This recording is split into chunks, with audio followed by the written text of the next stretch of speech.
Ready. Hello everybody, welcome to the UD6 first official tournament. I'm today with Medical, as always. How are you doing? I'm doing fantastic, Twin. Game number one was announced to be Shovel Knight, and it's a meaty game. It's a long game. There's a lot to learn. So, coming out after just a week here, some players have managed to put up some really impressive stuff. We got to see some of that earlier in the week with we had the blind race and the community race on Thursday. Already a lot of difference between just that couple days and a couple more days here past to iron out some times. The leaderboard has 100 times submitted for Shovel Knight so far. So that's people are playing this game.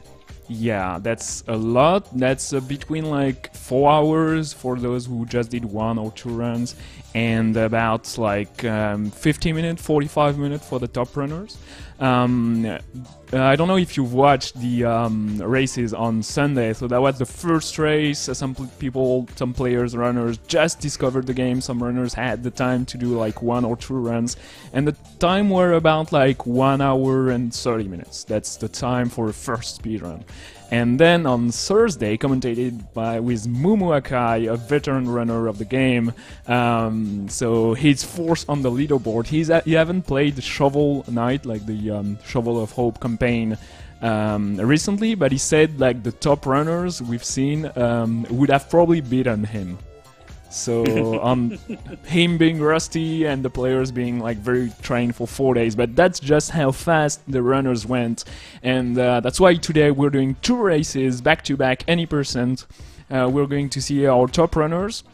Some of them already knew Shovel Knight before the announce, some just discovered on last Saturday, so that's going to be very interesting to see what routes they're going for, what strat they're going to do, and overall how well they're going to do with a game that's very, very huge in content and in speedrun content. The bosses are very important, the order of the level, everything can kill you in one hit pretty much in the speedrun round. Like, it's very intense. Yeah, absolutely. If you go for all the strats, you're talking Conjurer's Coat, so you don't have as much defense. You're talking 4 health. So you're in danger of dying just from taking a couple hits, let alone, you know, this is a platformer with a lot of pits, so especially later on, really easy to misstep and fall in a pit and die. Deaths can be really bad if you're breaking checkpoints, which you don't do a lot of later on. It's mostly early on when you need the money. So that kind of balances out, I guess, in the sections where it's generally easier to both casually and I think in a speedrun, is the part of the game where you're probably breaking some checkpoints for some extra money, and so the risk of, if you do die, you will get sent back quite far, versus later on, you're probably not going to break the checkpoints, but the stages get a lot harder, especially it really ramps up in the final sequence of the game, the Tower of Fate. So there's a lot, like you said, like we both said, in this game, and it will be interesting to see what the players are doing route-wise, what kind of safeties they're taking, Conjurer's Coat, no Conjurer's Coat, extra magic, no extra magic, meal tickets, no meal tickets.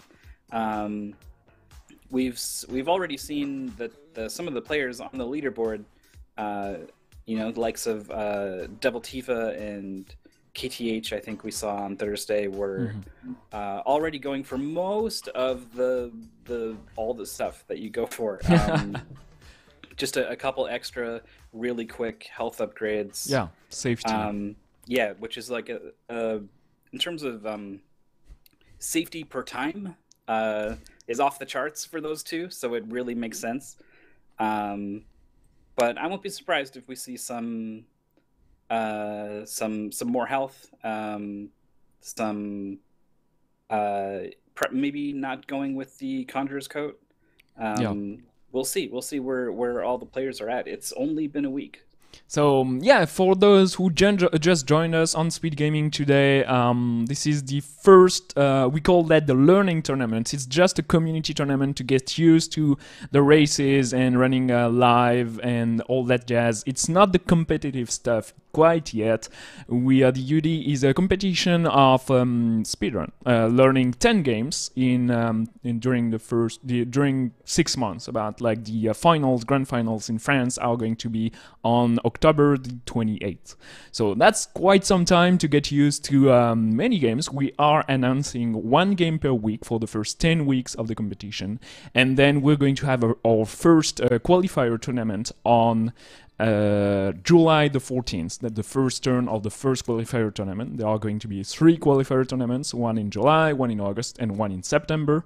So that's a lot of time to get used to learning and running 10 games. But let's remember that for those who want to be like in the finals, in the competitive stuff, they are going to be able to do those speedrun with safety strats and just like no reset runs and stuff like that. So it's more into learning how to speedrun consistently rather than grinding a lot. So that's you know, a huge ask, learning 10 speedruns in a short amount of time. But we got a lot of runners excited. If you like what you see today, you can still join us. You'll have just a week, you'll be a week late, but that's not too much considering the length of the event. And today it's very exciting because we are announcing the second game. So it's going to be announced at the end of the stream. The stream is going to last about 2 hours and a half. So around like 7:20 p.m. in Europe, or I don't know what's like, be like 1:20 p.m. In the East Coast. You're going to have the second game reveal, and runners are going to have a huge choice to make. Do they keep grinding Shovel Knight, or do they take a break on Shovel Knight and learn the new game? What's your take on that? Man, so it depends where you're at, I think. If you're someone like a Double Tifa or you know, a Mazumov or a KTH or a Mel West, and you've already got your time all the way down to 54 minutes or whatever, I think there's a lot to be gained a break and then coming back to it with a bit of maybe a fresh perspective. You will certainly need to relearn some things that you already learned. But at that point, I think you've kind of ingrained it in you a little bit that it'll stick around. But if you're just starting to get your feet wet, you know, you're starting to get underneath 2 hours and you're getting closer to an hour and a half, and things are just starting to click, I could see wanting to stick with it, follow through a little more, yeah. So. It could be a trap though. I've commentated for the big 20 races, and all 20 games get announced at the same time, and players need to divide their time among the games as they see fit to learn them in time. And a lot of people start at game number 1, and then they go 2, 3, 4, and they don't particularly plan out where to spend their time on each game. And they focus on the early ones really hard. They get to the later ones, and suddenly you've got, you know, 4 days to learn 4 very difficult games at the end of the list. So time management actually is a part of things here. But Shovel Knight is one of the games you're going to want to spend more time on in this list of 10. So we have today 76 runners that are going to, at their level, try to beat Shovel Knight as fast as possible. Most of those runners didn't know Shovel Knight a week ago. They didn't know they had to learn it. They didn't have it installed on their computers. They had to learn all the routes, all the strats, get their first playthrough. They never played the game. And all those runners are going to either do 2 runs back to back, or if they the time limit for the 100 points is 60 minutes. That's quite short. If they don't beat the game in under 60 minutes, they can either reset for the second game or keep going and take as long as they want to submit a PB race time in the UD leaderboard. So we want like to give as much time and opportunity for every runner to do their race and their runs at their own pace. But the goal for the qualifying tournaments are for Shovel Knight is 1 hour. So that's the time you want to aim for and be consistent under 1 hour. And for Shovel Knight, that's a huge ask, to be honest. I feel like 1 hour is a strong time already. You have to learn the game and be confident into the game. For some other games during the UD, the 100 point mark is going to be very easy. So, you know, different games, different difficulties, and we started the UD6 with a very, like you said, meaty piece. Yeah, so that 100 point mark is absolutely critical if you want to really do well in UD6. So if you're not past it yet, which most people are not, because like you said, it is very hard, it might feel bad to leave it and focus on another game for a little bit.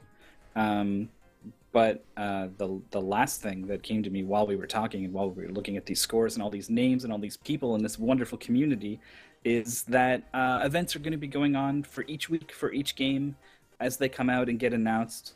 And you know, maybe you want to sneak in some time for Shovel Knight, but the first couple weeks, I guess it's 10 weeks. Well, yes, it's 10. There's a couple breaks, but then the games get doubled up, so I think it is 10 weeks, where everyone is going to be playing these games. They're going to be learning these games. They're going to be talking about these games, and it's a lot of fun to be a part of that with those people.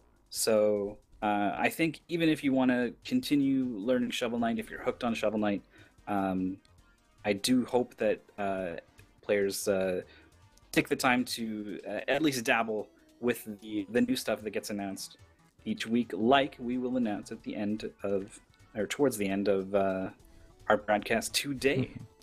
So yeah, learning and playing alongside with a lot of runners is very exciting. On my following page on Twitch, I had like 15 to 20 people I follow on Twitch streaming Shovel Knight and learning Shovel Knight and just doing as good as they can. And on stream we can right now see the first like player cards for the UD6. So obviously it has only one game, Shovel Knight, and it is you can see that Shovel Knight top bar representing their PBs. So Mazimov, as we see on stream right now, is fourth on the Shovel Knight and on the total. He's at 51.47 of a PB. That's his personal best, his best run he did during the event. And the bottom bar of Shovel Knight is empty so far. That will represent the PB done live during the race, an official UD6 race. And it's going to be today the first opportunity to have the best looking Shovel Knight bar on that player card. Obviously you want a PB live, so you have the same grind PB and race PB on your player card, but that's going to improve alongside all during the season, and it's going to fill up with the 10 games. So that's, to me, that's a good, huge motivation, because you want to be able to show off a little bit and say, hey, I've learned all those games, here is my how well I've done during the season, all my PBs and stuff. And usually people and players in the UD really like that. So it's a bit empty right now, but it's going to fill up alongside during the season, and it's going to be very fun to watch all those people having their personal preferences. Maybe some games will be emptier than another. Yeah, we might have another Quake on our hands from Season 5. I remember seeing all those lovely bars, and across the board, even the strongest players for UD5 had some awfully empty bars for an incredibly difficult game to learn like Quake. So far, we've just got Shovel Knight this season, like you said, the lonely little... it almost looks like a sword, honestly, with the like two sides of a blade going. I guess it's the other way because it's mirrored. But we're talking spades, not blades today. Yeah. It is going to be Shovel Knight, We saw the leaderboard is the word for it. With two of Shovel Knight's heads up top, we're going to be doing two races today, and why don't you go ahead and take a look at what the players are going to be hopefully pulling off today. Yeah, Shovel Knight is the first game revealed of the UD6, and it's a wonderful, marvelous platformer, very fun but very deadly, and a lot of strats to go as fast as you can.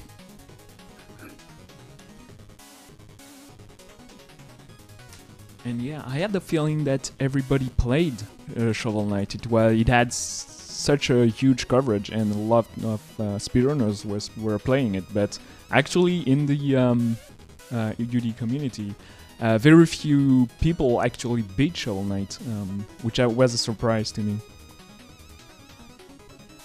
So on the one hand, that's good for, well, I guess it doesn't matter if everyone's played it or if no one's played it, because that way it's even across the board, which is good for competition. But for a game like Shovel Knight, I think maybe it's a little better if everyone had already played it, because there is so much to learn in such a small amount of time.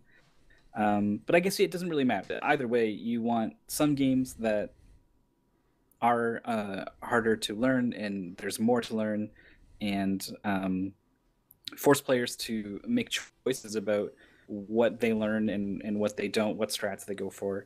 And then you want some games that people can actually really wrap their head around, really get the hang of, and focus more on the smaller optimizations. So Shovel Knight could have gone either way, though with this sheer length of the game, it probably would have ended up being on the difficult side of things either way. We got 8 players here. I'm not sure which 4 we're going to be focusing on. So we're focusing on top 4. So Explode, Devil Tifa, Mazimov, and Melee are our best runners that are in the tournament today.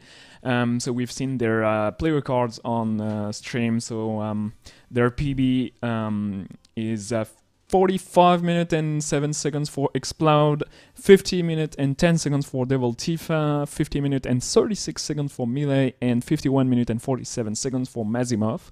So those are going to be our top 4 runners today. We're going to keep an eye on KTH, Melwest, Mollyman, and Psychos, but 76 runners registered on the race today. Maybe they won't all make it today. Maybe some registered, but they weren't sure to be available right now. Maybe some decided they'd rather learn and still be grinding rather than join the race. But a lot of those runners are going to take their chance of their first PB race during an official UD stream.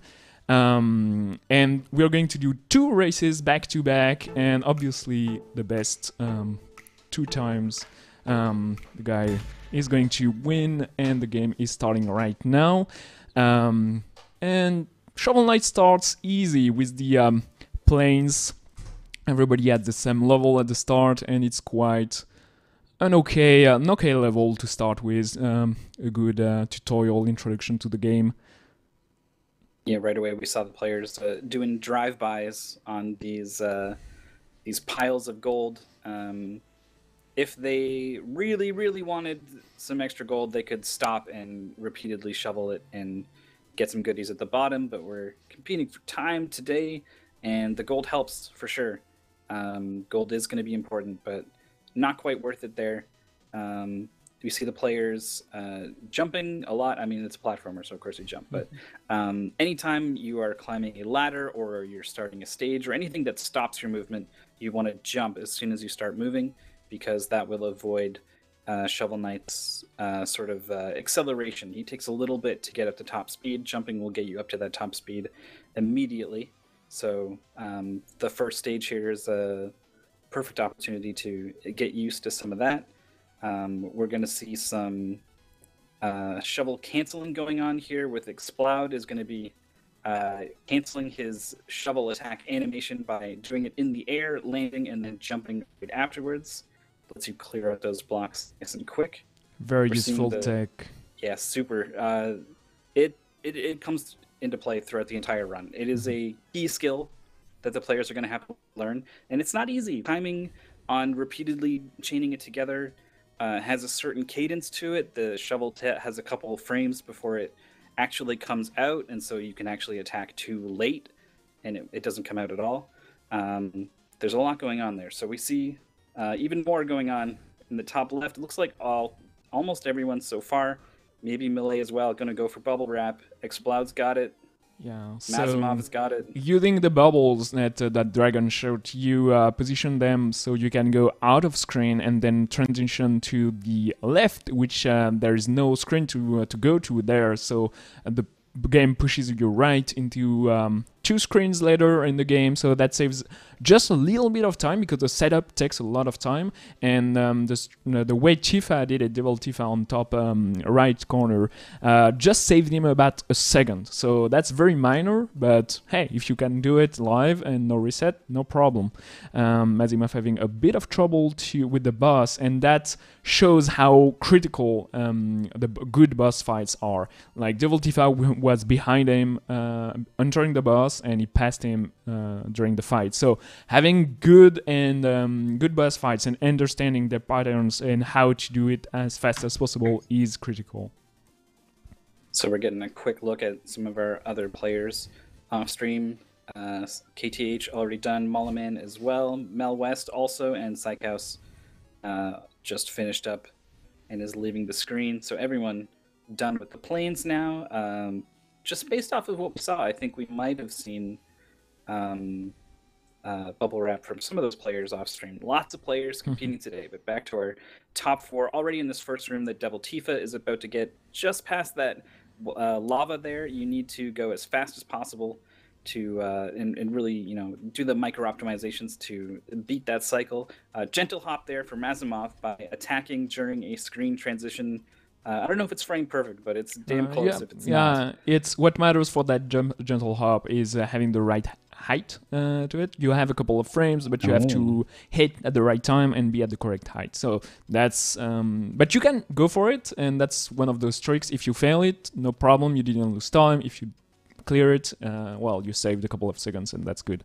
So yeah, pretty easy level so far. You'd have to know all the rooms and what direction to go to cancel your starting animation by jumping when you come out of a ladder.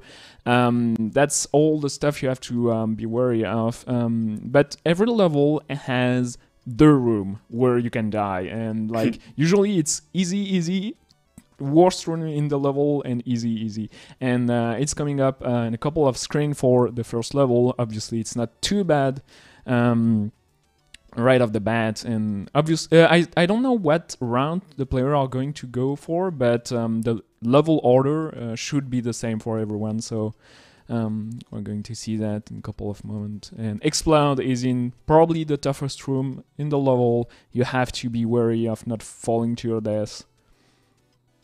Yep, that is all Death Pit at the bottom of that stage. Waited a little bit to line up with the cycles and gets through easy peasy. Well, no, it's not easy peasy, but making it look easy.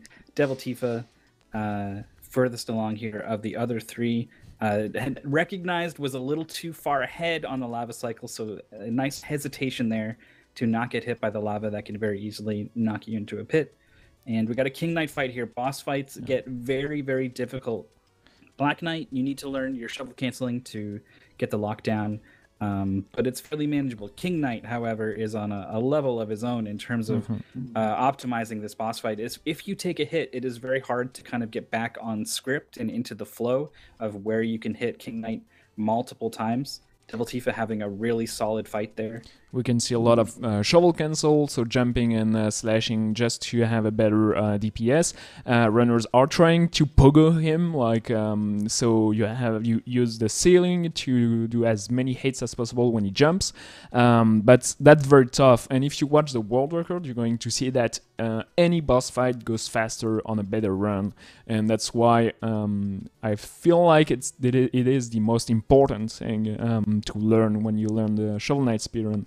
And sadly, the bosses don't have weaknesses. So if you compare the game to a Mega Man in its structure, sadly you have a lot of weapons but no weaknesses, and that's the boss are going to take 20 hits no matter what, and you have to know how to deal them as fast as possible. Second level is the Leech Yard, and it is a very tough level for a second level. You have those dark room, you have a lot of death trap, those falling platform explode on. If you stay on them for too long, you're going to fall and die in one hit. And that room with those spikes on the ceiling, if you touch them, you die instantaneously. Yeah, the game. This is part of the sort of first set of levels before you open the next set of levels, and so I would thought this would be about as nice as Pridemore Keep was, the previous level, but it really does ramp things up, particularly with the dark rooms. Very punishing. Normally, this kind of thing isn't too much of a problem in a speed run, unless you're really reliant on visual cues, because you don't really have those. But it's very memorization focused, and that can be something that is really hard to get down in the short amount of time that these players have had to learn this game. So I think all the dark rooms are going to be making our players quite nervous today. I think we're going to be seeing a lot of variations on what is the sort of optimal way to move in these rooms from players, taking just small hesitations to make sure that they're lining up, that they're standing where they're pretty sure where they think they're standing, and things like that.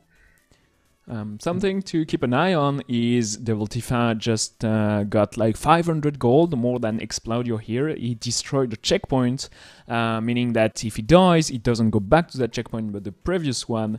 But it's worth money, and players are going to need money to buy either HP or relics, the different weapons, B weapons in the game, and that's very something to keep in mind. You have to know exactly what your route is.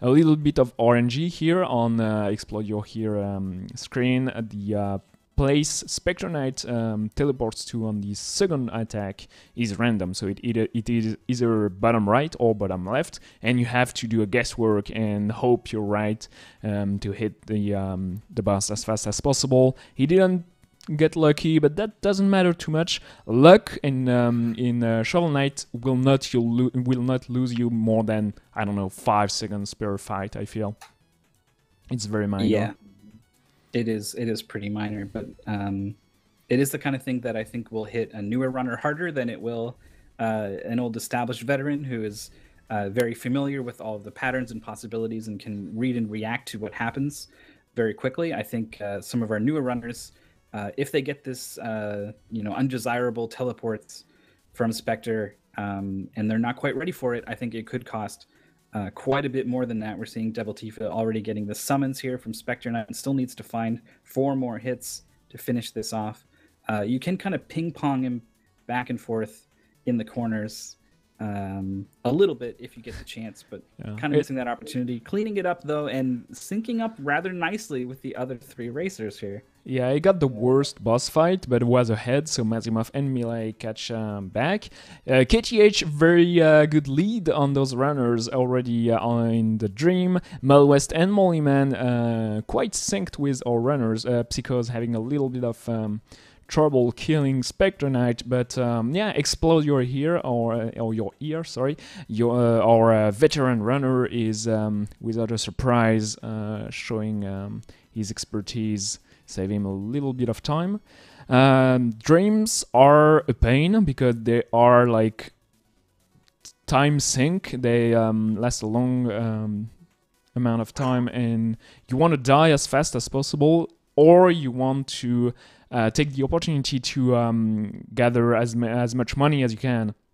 So that depends on your round. Devil Tifa, Mazimov, and Melee have about the same amount of gold, and they're probably going into the first town for a bit of shopping to get HP and maybe a relic. Yeah, I think that would be the play there.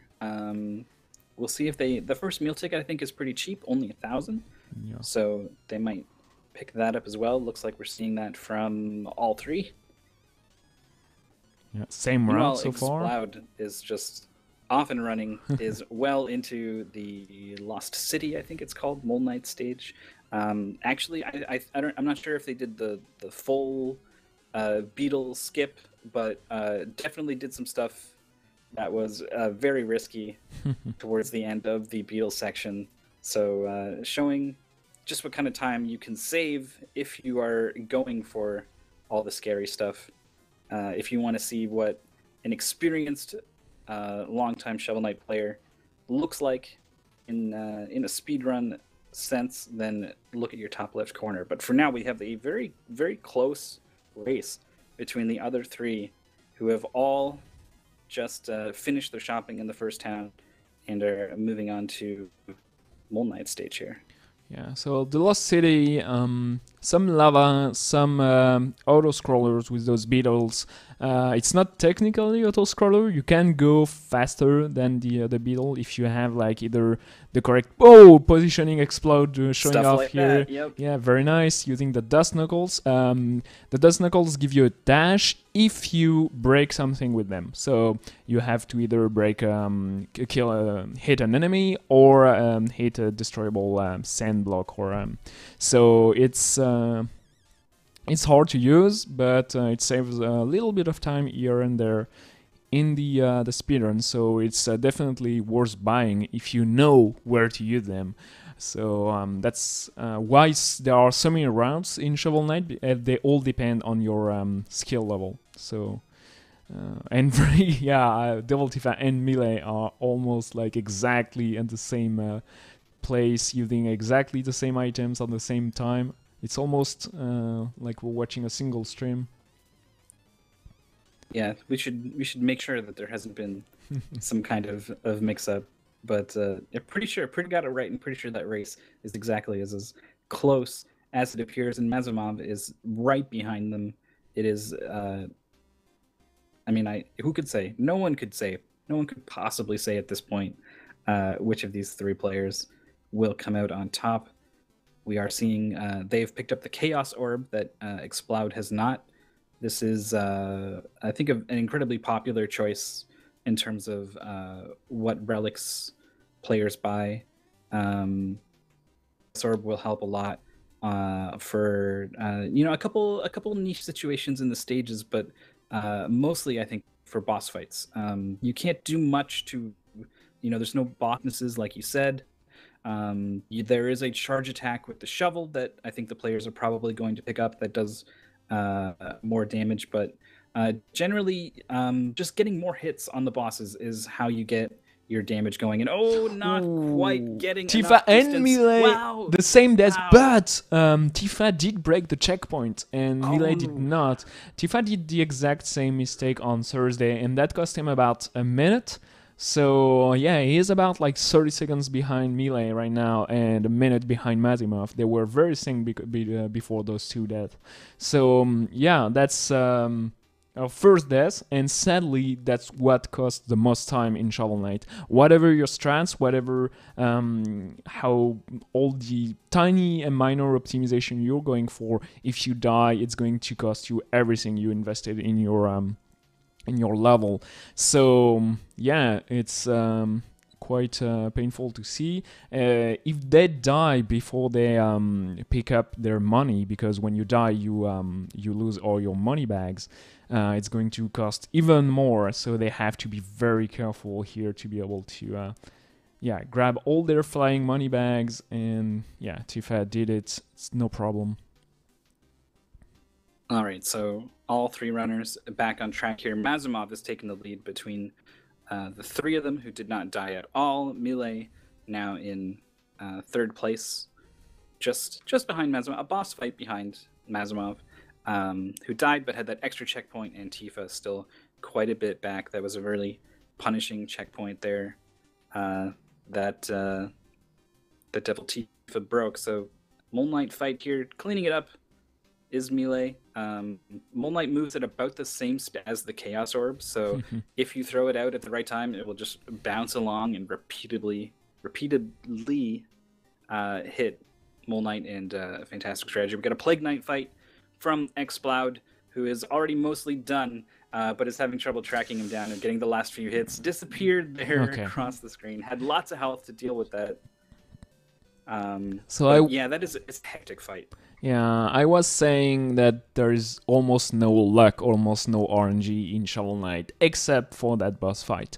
That boss has no set pattern. He has like behavior you can manipulate just a little bit, but he is super hectic. He does whatever he wants. He jumps towards you. That's the only piece of information you know. He's going to go towards you, but that's it. And sometimes towards you mean teleporting on the other side of the room. Sometimes it means jumping and doing a double jump and staying up in the air and you cannot hit him. That's, variation that can hurt. And sometimes, like, if you have your timing wrong or just like not doing the exact shovel cancel you want to do, you are not going to hit him at all during some cycles. And the longer the fight goes, the more likely you are to die. And that's a little bit of time during the first time you encounter him, but you have a refight. Like in Mega Man games, you have a boss rush with all the bosses back to back, and that's where he's, a real problem. Yeah, there's some time until the players get there, but all of them have got to be at least thinking about and have probably put a lot of time into preparing for that boss rush sequence at the end, because you are so low on life and possibly defense for the Conjurer's Coat. Then the game sort of expects you to be at that point with the speedrun route that the players are taking. Speaking of the Conjurer's Coat, we got Exploud has gone ahead and equipped that.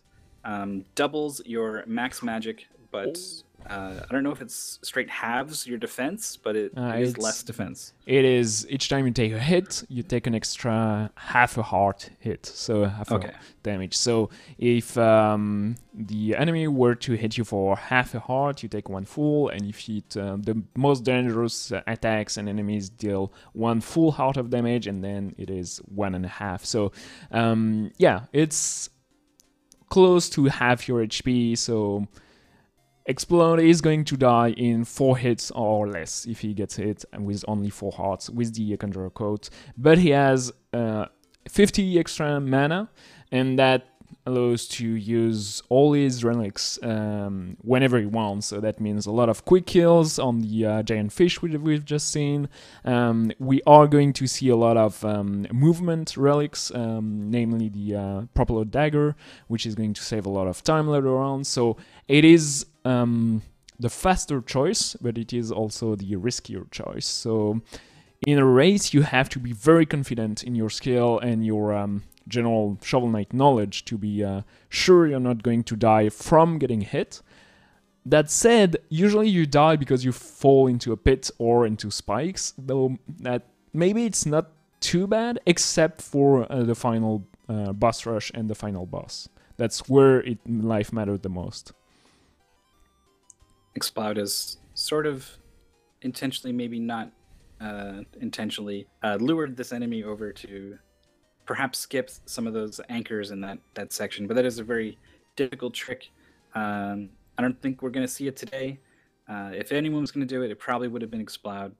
But Explode did get some stuff earlier on. The trick where you hit the gold pile off the wall and then pogo off of it to catch a ladder early. Explode is really off and running, showing off some of the cool stuff you can do in this game. Mazimov had a fantastic Plague Knight. Devil Tifa has finished up theirs, and Melee is now showing us just how annoying. Oh, Explode dying here. Treasure Knight is a boss that hurt a lot. He has 2 attacks that deal 1 full heart of HP, so that's 1.5 with the Conjurer Coat. And Melee died once on Plague Knight and finally beat him on the second try. That cost him a lot of time. Mazimov is not going shopping right away. He's doing Treasure Knight first. And the Devil Tifa is going to buy, like Explode, the Conjurer Coat and his Charge Slash which is mostly useful in the final boss fight, I feel. Yeah, you do get a couple opportunities here and there to do the charge slash, but it does take a little bit time. So plus the big thing is that you move very slow while you are charging it. So you need some kind of opportunity for a situation where you're forced to wait and you can spend that time charging, or a situation where you're to spend time rising or falling for some reason, and then you can squeeze in your charge slashes there.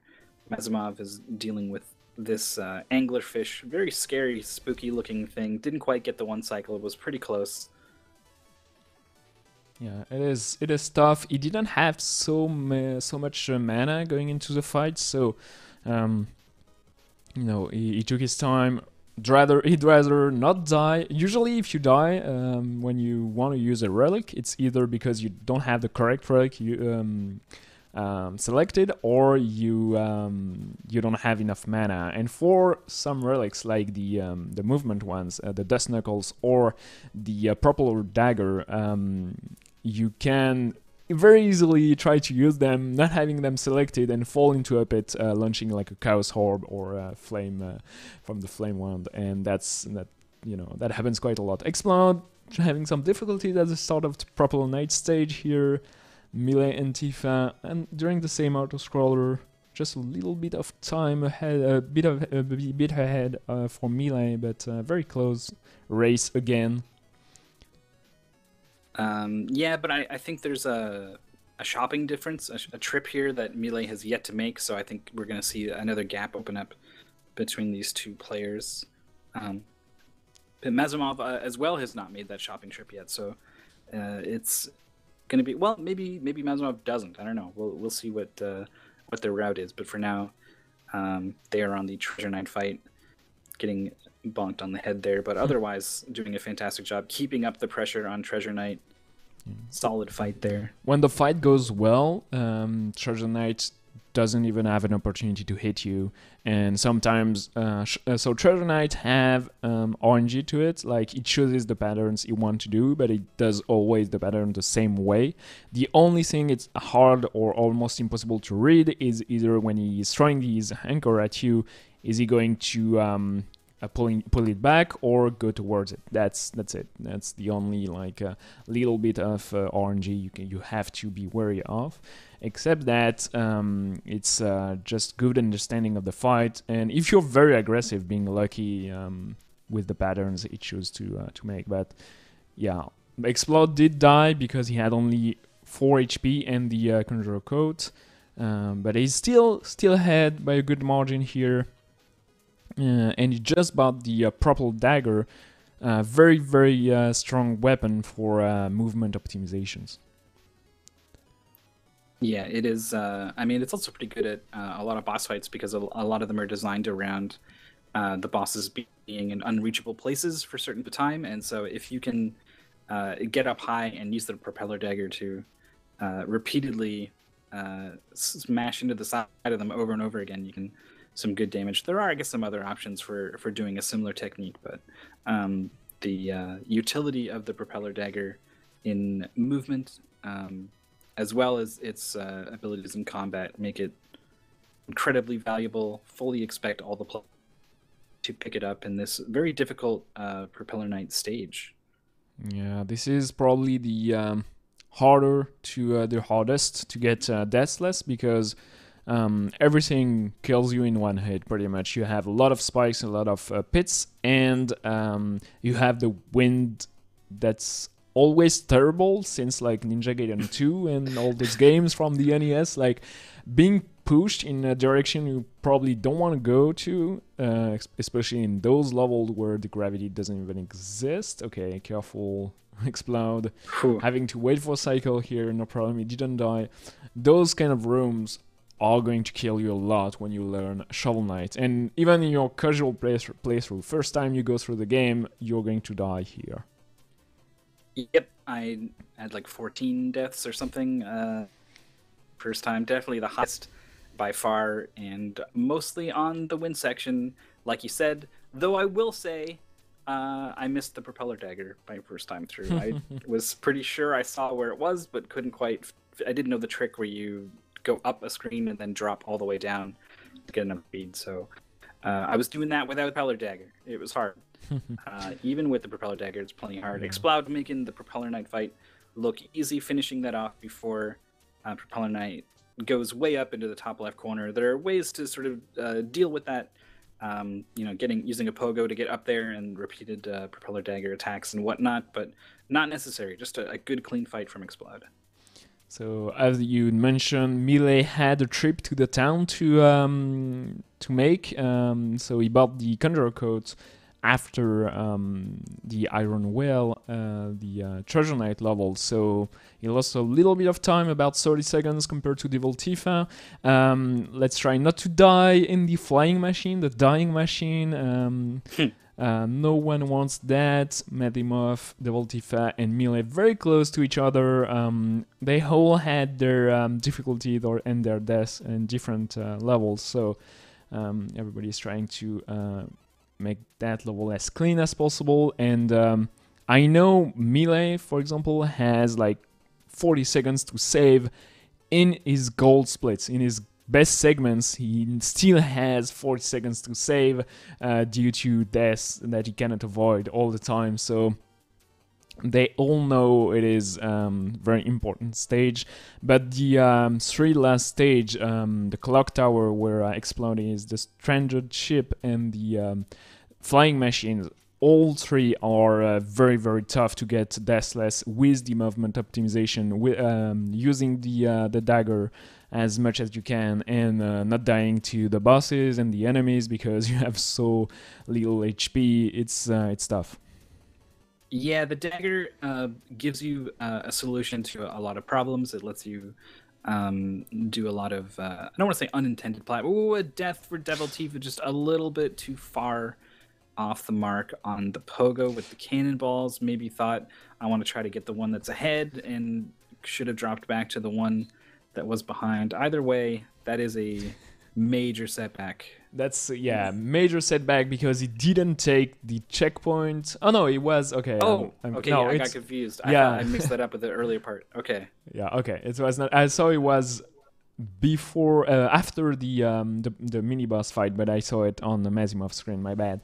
But yeah, David in chat saying the dagger sometimes is the problem. Like yes, exactly. That's what I was going to get at. It'll solve a lot of problems, but it will move you along very quickly and pretty far. And Shovel Knight does a cool flip afterwards.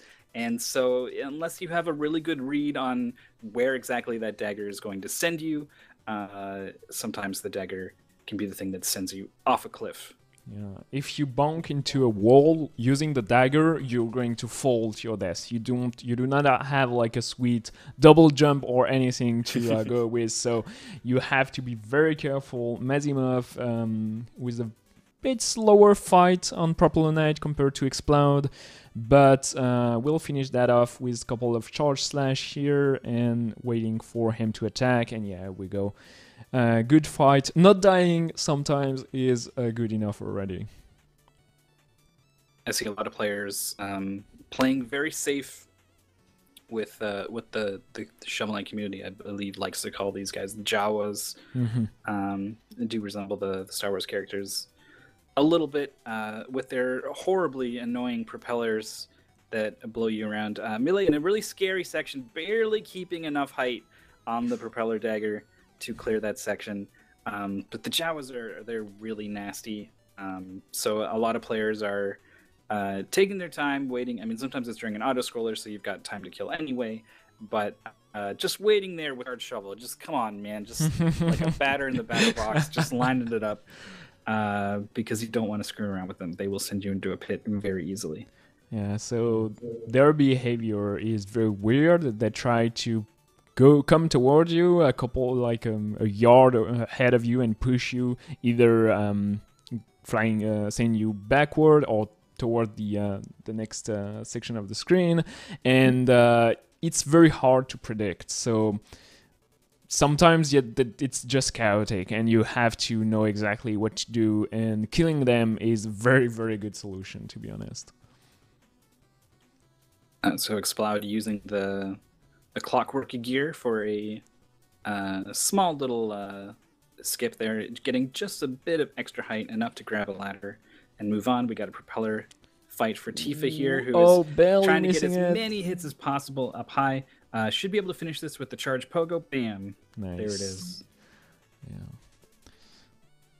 So very good fight for a level that may disappoint him. He died, and it's very tough. So he's last compared to 4 players.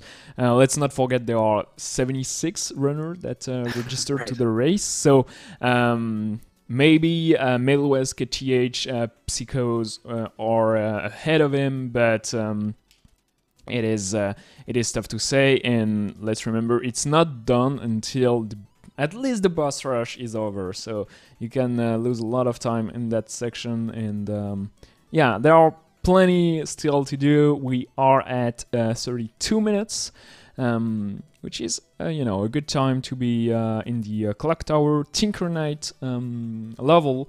And it is the level we are going to buy our last relic. Very useful. We saw Explode use it just earlier, the mobile gear. It allows you to travel on the spikes. It does a full heart of damage to the bosses if you send it rolling into them. Oh, Explode.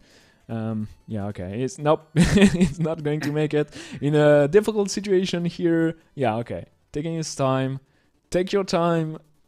Analyze what's going on, and you're going to make it just fine. Mazamov had a death in the clock tower. The vertical auto-scroller section was taking hits and was grabbing the ladder, and then took another hit and ran out of the ladder to grab, unfortunately. We got Explode into the Polar Knight fight, who puts instant death spikes on the ground. So always a fight to make you a little nervous because of that, but spikes aside, it's not too bad to really keep the damage up on Polar Knight, especially once you know that he's always going to wherever there's more screen. So you can position yourself closer to the middle of the screen, and that's going to let you hit him as he comes towards you, and then as he goes away from you. And this is the exact same thing that happened before to Mazamov. Pretty sure those missiles, the sine wave missiles, are random. Yeah. So you have to deal with what patterns they give you, and sometimes they give you some really mean patterns. You can pogo them, which, once you know that, it makes that screen very, very easy, because if you have a missile coming towards you, you can let go of the ladder, pogo it. It gives you an extra bit of height, and like it's just the early time of the auto scroller that are scary. So usually knowing that you can hit and deflect and pogo almost everything in Shovel Knight helps quite a lot. And yeah, it is not very intuitive on some like huge fireballs that you can just hit them and they fly away. But yeah, it is how the shovel works, I guess. Yeah, I think it's kind of Shovel Knight's power, really, compared to all the other knights. The shovel seems rather unimpressive, but of course he's got the pogo that we've been seeing so much of, but its ability to reflect just about anything in the game is actually definitely one of Shovel Knight's selling points. It doesn't get too much use in a speedrun, but here and there, it comes in handy. We're seeing a lot of pogo action on the Tinker fight here for Melee. Mazamov is pretty low on health, but does manage to find that last hit there. Devil Tifa going with some of the knuckles into the pogo, almost had the really fancy stuff going there. Yeah. So for those who just joined us, this is the UD6 first tournament. Like, it's just a casual fun tourney to just get the runner racing for the first time in an official tournament. Shovel Knight. Shovel Knight is the first game of the Ultimate Decathlon. It's a competition of speedrun, learning 10 games in about 6 months.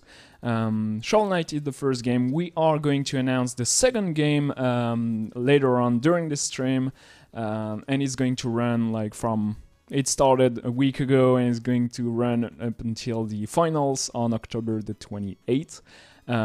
So yeah, stay tuned for that. All those runners did pick up the game on Saturday, and they're showing their training today on stream on Speed Gaming.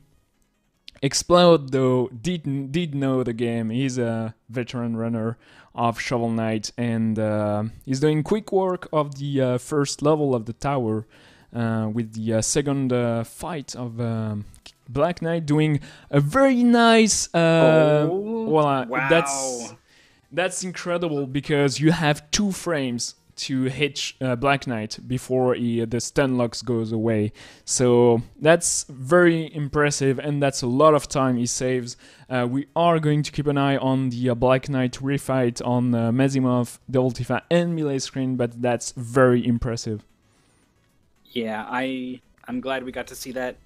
There's some cool stuff you can go for in Shovel Knight, and that quick kill is one of them for sure. So I know that regardless of what happens to Explode on this run, he's going to be happy that he got to show that off.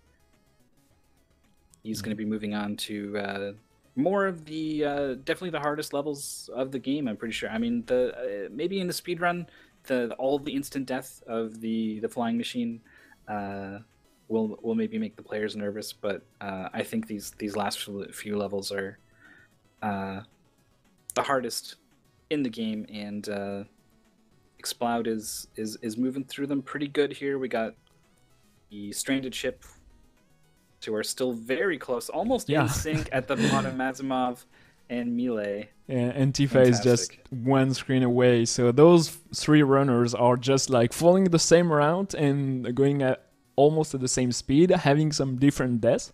But yeah, it goes very smoothly for the race. Their PB is about 51 minutes, and they're going to be close to that because they're going to beat the stranded ship before 40 seconds, which is a very good time for new runners. So we got Polar Knight fights here from both players on the bottom, and soon Devil Tifa as well. Very quickly done by Melee. Mazimov as well. The Chaos Sphere and the Chaos Orbs are very good at keeping with Polar Knight, and it just takes a ton of hits. Something you might notice is that the sprites are different for Shovel Knight and the bosses between like different runners. The game just gives you the opportunity to change, like to gender swap the bosses and Shovel Knight. That doesn't change anything. They all have the same hitboxes and behavior, so that's just personal preference. It doesn't matter. So getting a peek at some of the other runners here competing, like you said, 70 runners plus, all competing today. We got Melweth, Psycast, Mullerman, and KTH on the sort of bottom right section of the screen right now, and we're seeing a lot of stranded ship, as well as KTH already into the Tower of Fate. So KTH ahead of some of our players that we've been following on the mainstream here. And Explode starting the refights. So the boss order is random, except that you know you're going to fight Polar Knight on the first 3. But yeah, that's pretty much it. You have a full HP refill between bosses, and you have 30 mana refill each every other boss. So you have to have very good HP and mana management. So because you want, for example, to have the mobile gear on Tinker Knight, and you want to kill them as fast as possible, obviously, and not die, because if you die, you have to do the refights all over again. So that's the biggest time loss you can you don't want to for anyone to happen. Doing pretty good in the refights so far. Explode, I'm pretty sure, does not have the Chaos Orb, so we're going to be seeing some other strats on some of these fights, like we saw the Tinker gear there on Mole Knight. Still has 62 mana for these last 4 fights. Okay, careful. This is a very scary fight because we've seen Explode die earlier. Just, okay, using the HP refill. This pattern is the worst because it's tough to hit it. Okay, that's good. Very nice fight for Explode. Just Tinker, Plague, and King Knight coming. Yeah, Plague will cost you time for sure, very easily, with the chaotic movement patterns. But I feel it's not as likely to straight up kill you as some of the other fights. But maybe that's not true in this Conjurer's Code 4 health situation. I feel like it's quite easy to just take the 4 hits it takes to get killed. So a good job dealing with Plague Knight there. King Knight, the start of the fight is a little different because of the positioning, but is able to execute on that same shovel cantle into pogo strategy, having a good cleanup here. Tinker, of course, still dying in one hit to his own weapon, but we have to deal with phase 2. And we're seeing deaths from both Melee and Mazimov at the same checkpoint. So Devil Tifa has taken the lead between the 3. On the right is going to be going into the Black Knight fight, is going Propeller Dagger to the side. Yeah. And yeah, this will prevent you from having to do that 2-frame stuff. Okay, and now he wants, to just go directly to the flying phase and just a couple of charge slash, and he's done. Very good fight overall. Mazimov and Melee passing the checkpoints almost at the same frame.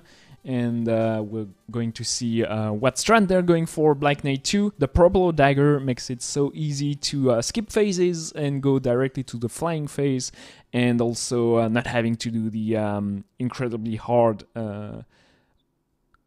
slashing stun lock. Melee went for it at the start and then went to the flying phase a bit earlier than Tifa, sadly, and Mazimov has a lot of HP to take to Black Knight. So yeah, Melee had a better fight, and Explode already on the last waiting screen of the game. Worst room in the game. There is nothing to do except to fall into the lava or be patient and kill all those blocks that goes towards you until the door is open. Definitely one of the most embarrassing deaths in the game can happen to you right there while you're waiting for those blocks. And I thought, wow, actually burning a lot of Propeller Dagger to move just a little bit faster before pulling out the mobile gear, riding it all the way to the final fight against the Enchantress. I mean, there's 2 phases, so maybe not the final fight, but the penultimate battle here, reflecting some of those projectiles, a good way to get reliable damage on the Enchantress. And once these dives start, it's if you get a little bit lucky and you're right there to capitalize. Oh, going for oh my god. Okay. Very nice. Very aggressive strat. I was talking about the dives, but if she is alive down at the bottom, you can get down there with the pogo and get some blocks above you, so you bonk into them and just repeatedly machine gun pogo the Enchantress. Melee just pogoed into the lava, sadly. He got the mobile rainbow platform stuck like Tifa did. Tifa took 15 seconds to get the platform unstuck, and Melee just didn't react fast enough and just pogoed to into the lava. And it's not that big of a lead for Explode, but still it's about, maybe 4 minutes, so that's quite a lot. But as we said earlier, he knew the game beforehand. And very good fight here, finishing it off with the shovel. And about 45 minutes and 30 seconds. That's a very good time for Explode your ear. His PB during the season is 45 minutes and 7 seconds, and his overall PB is 44:40, I think. So yeah, that's a very strong time.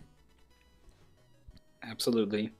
Explode's got to be pretty happy with that. Was able to pull off some pretty cool stuff. We saw the Black Knight quick kill. We saw the Enchantress. I don't know if that's the quickest kill, but the the quick finish, the risky, beautiful finish on Enchantress 1. So should have lots to feel good about. Devil Tifa's first one into these boss refights, cleaning up a Polar Knight here. Got that out of the way. Don't have to worry about those instant death spikes. And moving on to Plague Knight. So getting some of the worst fights out of the way first here is a bit of, I guess that's a form of luck, of good RNG. Of if I do die to this fight, at least it's going to happen second and not seventh or whatever. Yeah. But what you want no is deaths at all. what you want is not having Plague Knight first, because he is the worst, and you want to have at least the chicken in the middle of the arena, just in case it doesn't go too well. So the worst luck is usually considered Plague Knight first. But yeah, that didn't happen. Tinker Knight doing some Uncle Scrooge-like pogos on his head, mobile gear to the face just to do as much damage as possible in as fast as possible. He did not use the Dust Knuckle because he wants to keep his mana for some later fights, I guess. Makes sense. Was really good at sort of activating the gear. I mean, it is pretty hard to reliably hit bosses with it, because you throw it out and it doesn't really exist until it hits the floor, and then after it hits the floor it still won't damage anything unless you jump on it and send it moving. So to be able to get both of those going on Tinker Knight while Tinker Knight is moving and charging back and forth, very tricky. But Devil Tifa was actually pretty much flawless on that. It was quite impressive. So Explode did finish, so we have Lucaranta on stream on the 4th slot. Lucaranta is did the blind race with us on Sunday and got about like 1 hour and 20 minutes, if I recall correctly. His PB is 59 minutes and 35 seconds. So he's, his PB is about 15 minutes slower than Explode. I feel like he's closer than that, so he's maybe in PB pace. We'll just see in a couple of minutes. He has 11 minutes to beat the game. He's on the last level of the game, so that's, going good for him. Yep. I was going to say, with a PB of 59 minutes, it means you pretty much need to PB in order to score the 100-plus points in today's event. So that was going to be cutting it close, but it does seem like Lucarata is going to be one of the ones to pull it off here. Going with the skip all along the top of the stage makes a very tricky section quite a bit easier. Not that it is super easy to line up those jumps on the top of the screen when you can't exactly see where you are. And you have those Jawas pushing you. It can be very scary. Melee dying again in the boss rush. That's what's very tough with only 6 HP and the Conjurer coat. So yeah, that's a lot of time lost. Mazimov is going to finish it off with Spectre Knight, his final fight here. And Melee has to do it all over again for the 3rd time. Going with the sort of backswing on the charge to put Spectre on the right rather than over to the left to speed things up a bit. It's going for the middle rather than guessing which corner Spectre is going to appear in. Charge slash do 1 full heart of damage, so that's a good way to secure 2 hits worse. Very good.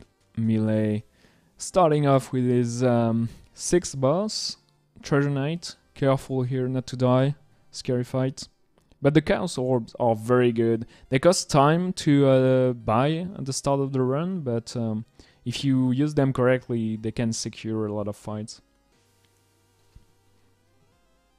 Yeah, there's any boss that kind of sticks to the ground most of the time can get absolutely eaten up by those Chaos Orbs, Mole Knight and Polar Knight, and Treasure Knight in particular. Got a Propeller Knight fight here for Melee as Devil Tifa is moving on to the Enchantress. Tried to throw out the gear there along the bottom, didn't quite get it. Needs yes! one more. Wow, nice job. First cycle, Enchantress didn't got the time to go on the bottom of the screen using charge slash and a little bit of luck with the dives. The Enchantress dives are random, so but yeah, good guesswork and good fight. Just have to use the mobile gear here to catch Shield Knight as early as possible to save a little bit of time. It's going to be moving on to the final phase of this fight. Mazimov charging with the propeller dagger, not too far behind, about to enter the first phase. The charge slashes on the Enchantress to finish that off, very, very well placed by Devil Tifa. Where Enchantress is going to be is not really in your control, but the timing on the charge slash, you do need to hold that for a certain amount before it comes out, and those dives are very quick, so nice job finishing up the game there, and really good job perfectly timing the charge slashes on the Enchantress. Mazimov was maybe playing around with the idea of getting down there and finishing off Enchantress below the stage like we saw from Explode, but I really don't expect to see that from anyone but a veteran runner. Tags her on the dives for the wrapping up on the second cycle there fairly quickly. Is not going to be able to catch Devil Tifa, who has already finished here with about a late 51, I think it was, melee, done with Tinker, only has King Knight left in the refights. And Lukai Rada, who is got a PB right around that hour mark, is halfway through the boss rush with a fair amount of time left to go. Yeah, the final stage, like the final Enchantress fight, takes about 2 minutes, 2 minutes and a half if you're very fast. Let's say about 4 minutes for Lucaranta to give him just a little bit of time. So he may PB by 2 minutes here, which is incredible.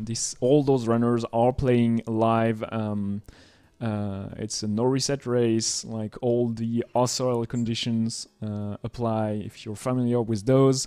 So very impressive kill on the Enchantress phase 2 by Mazimov, which beats the game about a minute slower than Devil Tifa. KTH well, this is beat the game. I mean, the race PB, of course, is glorious for the player card. Getting it to match your PB and having both those bars just lined up. But in today's event, we are going to be playing through the game twice, so you are not out of it. If you lose by a certain number of points in this one, it's possible to make up those points in the second race. So yeah, this is all just for fun, for player card customization, and to get just a little bit of experience with Shovel Knight in official race conditions. But Shovel Knight is going to be out of the streams for the next 9 weeks, because we are going to announce some more games, like 9 more games. And if you like Shovel Knight, keep your eyes open for the second race coming up just in a couple of minutes. We are going to stream our first or 4 best runners from the first race. That maybe is maybe going to be the same runners. Maybe the order is going to change quite a bit, but we're going to follow them as they go again on Shovel Knight. We like long streams and we like races on multiple games. That's what the UD does best. And just adding those points and see who's fastest. It's going to be way more intense when we do 10 games back to back, but that's going to be just for later on in the summer. Yeah, it's more of a marathon than a sprint, really. Mm-hmm. Is sort of the spirit of the decathlon. So we are going to be doing that double race. We are going to be going for an hour here today before we announce game 2. I'm very excited for game 2. I prepared everything there's to prepare today, just the route and all the notes I can take to help the runners just get their hand into it. I never played the game, so I'm going to do that later on, and I'm super hyped. I love learning new games, and see and play alongside all those very talented runners is very interesting. We got a final final boss fight from Melee. Needs to find 9 more hits here. Ooh, Propeller Dagger careful. was going for some of them. In the final phase, it is pretty risky to be playing around with this Propeller Dagger because that Enchantress can dive down. The knockback. Much like Millie dove down into that pit. It gets scary later on. Certainly, once you get up there, you want to stay up there because it's a lot safer up there than down there when parts of the ground are missing. But when the Enchantress is not staying at the same vertical height, dashing into it, if she decides to dive down, you can dash across and miss, and there's going to be a pit somewhere below you that you want to traverse to get back to Shield Knight to get your height again, or maybe you want to try to come down on Enchantress from above and go for the pogo, but the hitbox might not be active yet. There's a lot that can go wrong in this final phase, and we're seeing a little bit of that here late into the run with only 3 minutes left to play to get on the board. Yeah, so Mollyman, Melee, I didn't see him finish, but yeah, he should be done with the game. I don't see him rage quit right before the final kill. I don't know. I don't think I saw it. Oh no, he didn't do it? Did he? I don't know. If he didn't beat the game, he's going to have a second chance. But for the total leaderboard of today's tournament, it's going to be tough to be high enough with only 1 race compared to the 2 of the other runners. Mollyman, I wanted to point it out that he just have the regular blue armor. He's just going with the no Conjurer code strat and almost died here. Just needs that last hit. Where is it? Okay, nope, not yet. Okay. Okay, here we go. Perfect, Mollyman. Has been Mollyman. looking for the last 2 hits on Enchantress for a long time. That fight was dragging on, but he didn't want to, risk it, overextend, and end up in a pit the way we've seen in some of these other players. But does get the kill, is going to be on the board. Lucairada as well. Just needs 1 more hit. Nice. Propeller Dagger for the finish. New PB. Yeah, new huge PB for Lucairada. He won at 59.35, and yeah, barely alongside with me on the 58 mark. Very good run. That's going to shine on his player card. I don't think we're going to have the technology well oiled enough to show you the new cards updated just between the 2 races. That would be cool. But at the end of the stream, I invite you to go to the Ultime Decathlon site and check the runners you like out. You have their player cards, their Twitter, their Twitch account. Everybody you see today is streaming. They are all streaming their training during the whole during the week, and it's very interesting just to chat with them, see how well they're doing, how tough the runs are to learn, and we are going to see a lot of different genres. We have a cute platformer.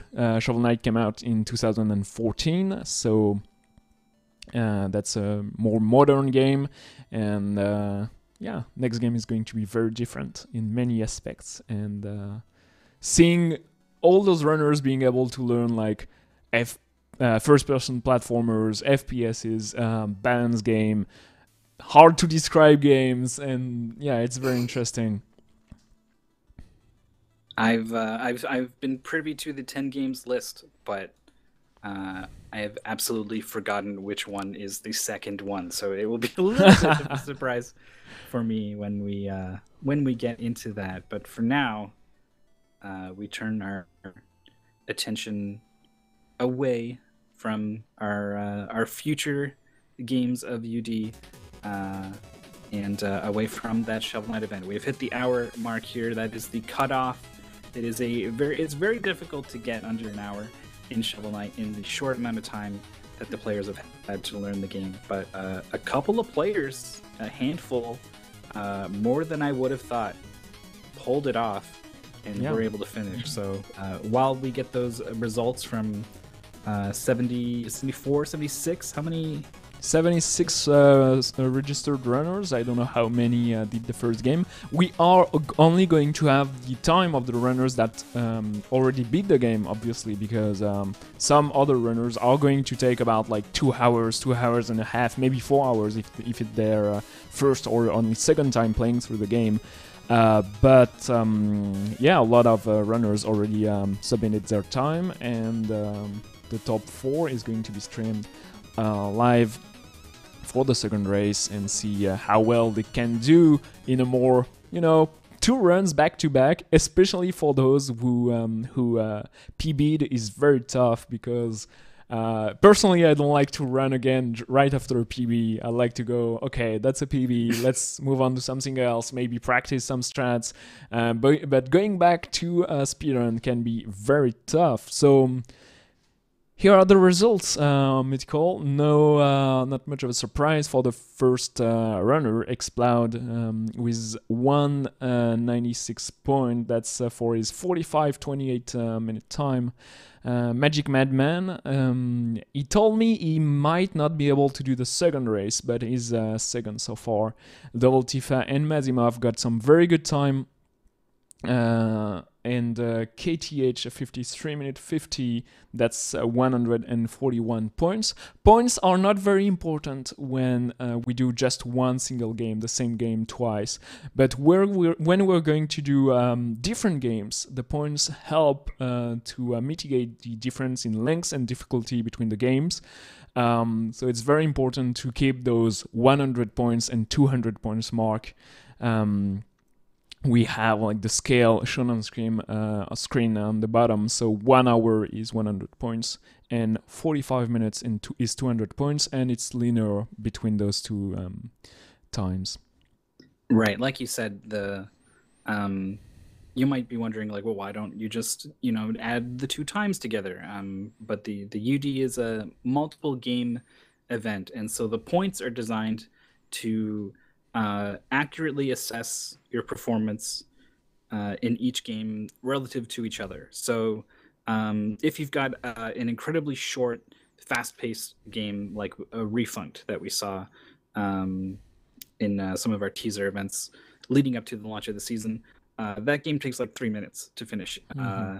And so if you were to save 3 seconds in a game like Refund, that can be an absolute massive amount of time compared to saving 3 seconds in a game like Shovel Knight, where that could be you did a little bit better at one boss fight, right? So the 3 seconds is given the appropriate amount of weight in a game like Refund, and that lets you get a more accurate depiction at how good the players are at the various games. And it does mean there's a bit of abstraction going on here between time and points, but at the end of the day, it's worth it. It's you get a nice, fair, balanced assessment, and plus you get to finally be saying you're playing for points again. Remember when points were a thing back in arcades, and like no one cares about points anymore. But gosh darn it, points are what we're all about here on. So the scoring is very important for some players on the UD. A lot of players did we got a mistake on the leaderboard right here. Fantastic times submitted.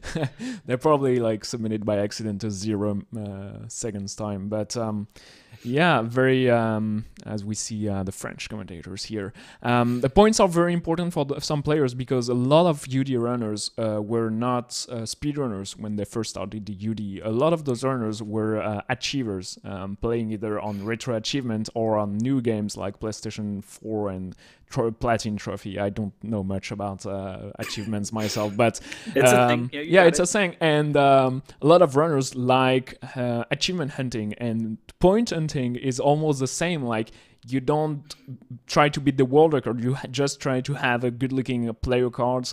There are secret achievements on the player cards. We didn't reveal, you can see their shadows on the cards as the runners don't have them yet, but they don't know how to get them. But we are going to see them being unlocked, and some runners are going to learn the speedruns just to unlock those achievements, and it's going to be very interesting. So Yeah, and UD is usually not about grinding for world record, and it's more like hunting for good overall scoring, so you can do well on tournament, on marathon tournament, doing multiple games in a row. And if you're very very good at one game, it's not done already. It's you have to be good also at the 9 other games. So today we just see Shovel Knight. Next week we're going to see just game 2, and so on and so forth for the first 10 weeks. But in July we're going to see the 10 games back to back, and I'm very excited for that. Yeah, that's when the true flavor, I think, of UD starts to come together, and it starts testing a different sort of ability between the players. I mean, right now we're testing the player's ability to learn Shovel Knight very quickly, mostly for the of course your ability to perform when a race starts like this one, that you come out firing on all cylinders is important. But later on, not only are we testing your ability to play several different games of widely varying genres and skill sets, you also need to be able to switch gears, switch your thinking and your mindset from a game like Shovel Knight to, say, whatever game 2 ends up being. But for now, we are back in Shovel Knight. The players are free to immerse themselves in Shovel Knight as much as they wish, because right now that's all they know from the 10 games. And they're back out onto the plains doing some shovel canceling. Yeah, so we are back, and 2 races in a row means we can go in depth on some small details we may have skipped. We have still Explode, Double Tifa, Mazimov, and we switch KTH for Melee. Melee did not have the time to go, did not have the motivation, I feel, to beat the Enchantress Phase 2 on the first race. And KTH did fantastic. He's 6th place currently with the 50 time, so that's very good for him. And we have Explode already in the lead, and Double Tifa, Mazimov, and KTH doing the zip a couple of seconds later. Yep, the bubble wrap going well for all the players so far. Explode is you can just see is clearly a cut above with the amount of time that he's put into learning the game. Has already picked up a lead of I don't know, 6-7 seconds perhaps in just the first stage alone. And this is the simplest stage. This is the stage where you're talking about little things. I mean, I guess bubble wrap is a pretty big thing, and it's pretty weird, and probably only the stronger players are going to be going for it. But to pick up this amount of time in just the first stage speaks to the amount of experience Explode has here. Yeah, where it shows to me is when like his hitbox is always like a couple of pixels closer to the boss hitbox. Like he just wants to gain as much time as he can, as the couple of frames that the shovel travels from him to the boss is enough. Like he wants to save everything he can, and he's taking more risk for that, but he also have more experience, which shows like a lot. And yeah, we're back to Pridemore Keep with so Explode first place, Double Tifa is 4th, but like that's very close. Mazimov and KTH almost at the same on the same screen.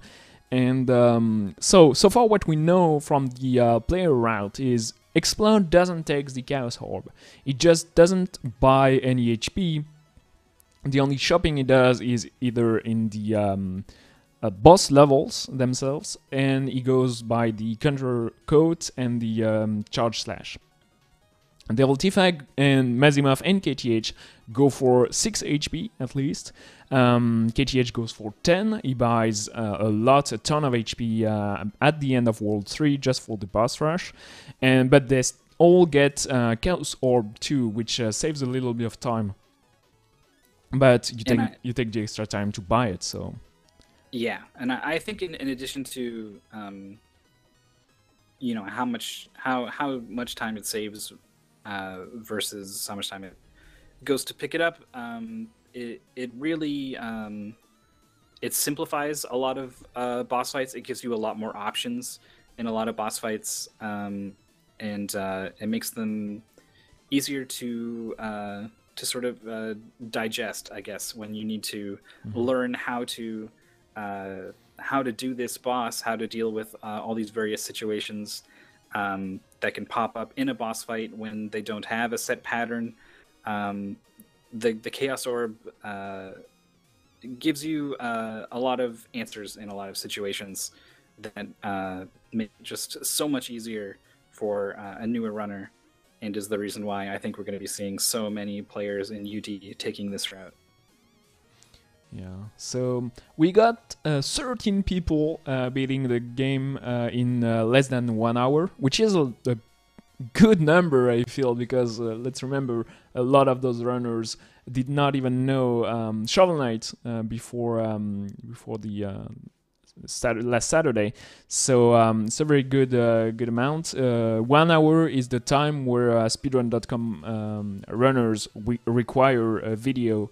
So that's where the real speedrun starts for a lot of people, and that's a very good and nice sign for the remainder of the UD for Shovel Knight. Once again, lots of those runners are going to let the game rest for a little bit while they learn the next 9 games. But they are going to go back to Shovel Knight, and UD is a long run, so they are going to be able maybe to get the 50 at the end of October this year.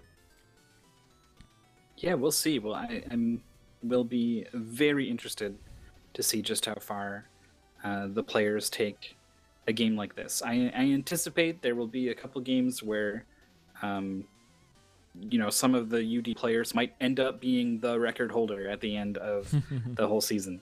But I don't think Shovel Knight is going to be one of those cases. I think this is going to be one of those games where the players are doing everything they can to just kind of catch up to the top runners in a game with so much to learn and with such length. And so how far they can go, how far they can push it, will be super interesting.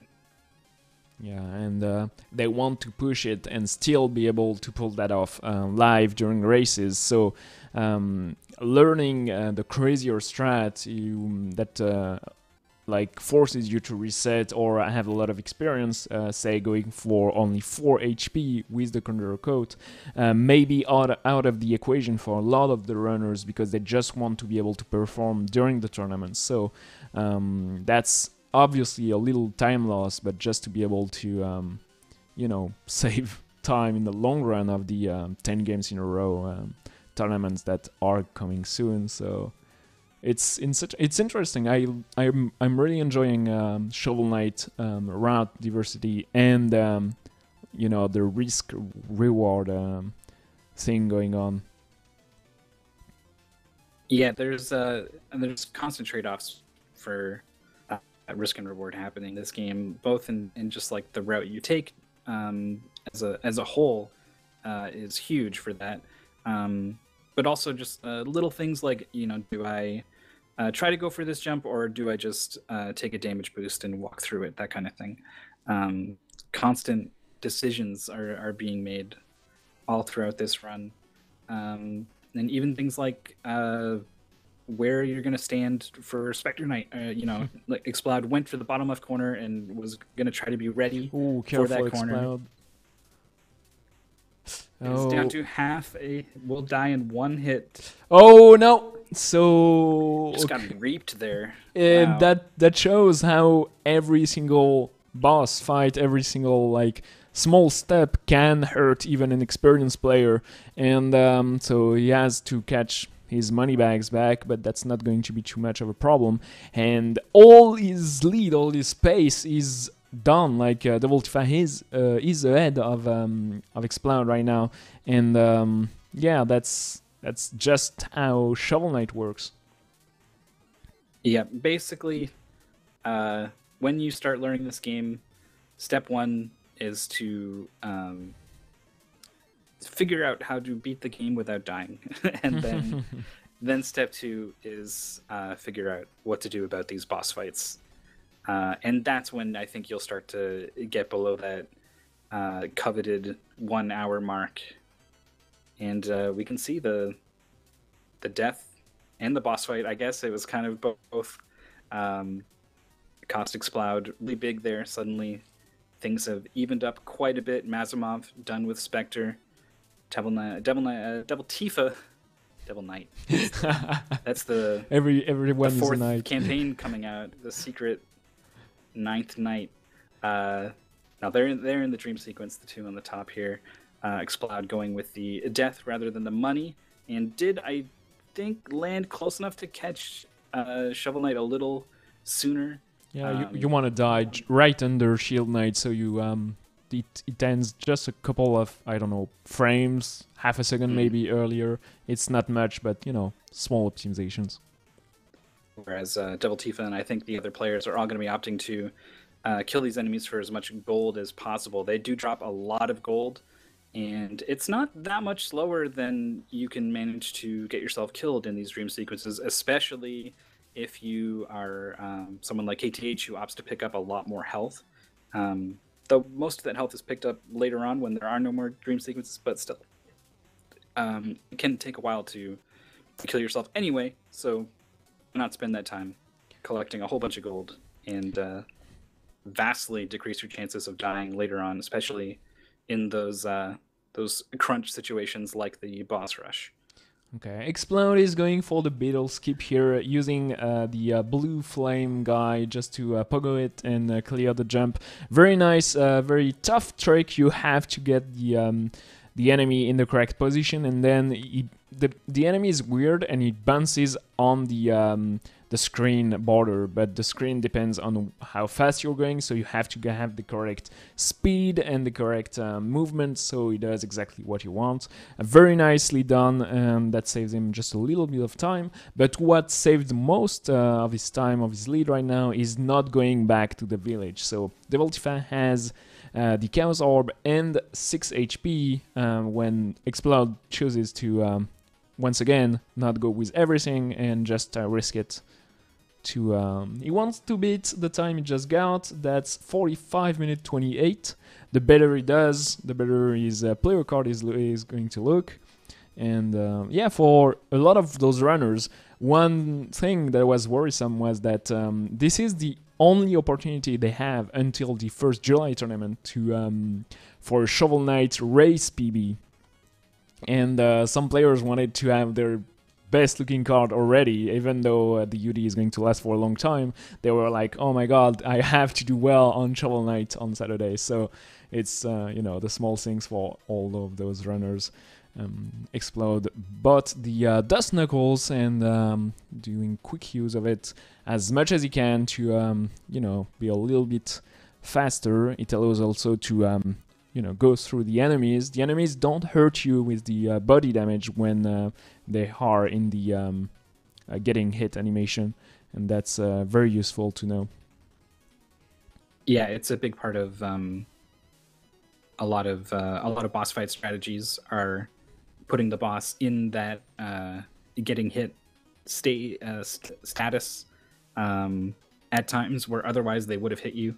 And that is part of why it can be so hard once you kind of mess up in a boss fight and kind of get off script. It can be very hard to get back on script because now suddenly a boss that was supposed to not be able to hit you right now is able to hit you right now, combined with the knockback and the way you get knocked back every time you land a hit with your shovel in a lot of cases.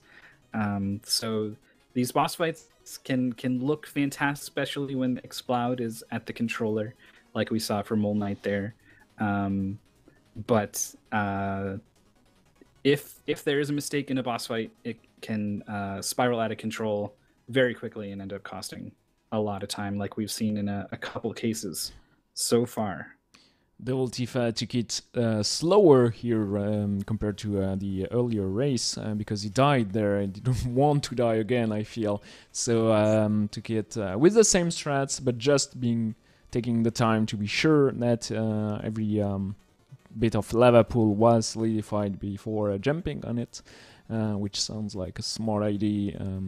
Yeah, just going to wait for the beetle here, not using the flamey guy to cross the gap, and making good use of his dust knuckle here to get to the boss fight checkpoint. Explode, starting the explodatorium already, but you know, I feel like the lead because of that Spectre Knight death is way smaller than earlier.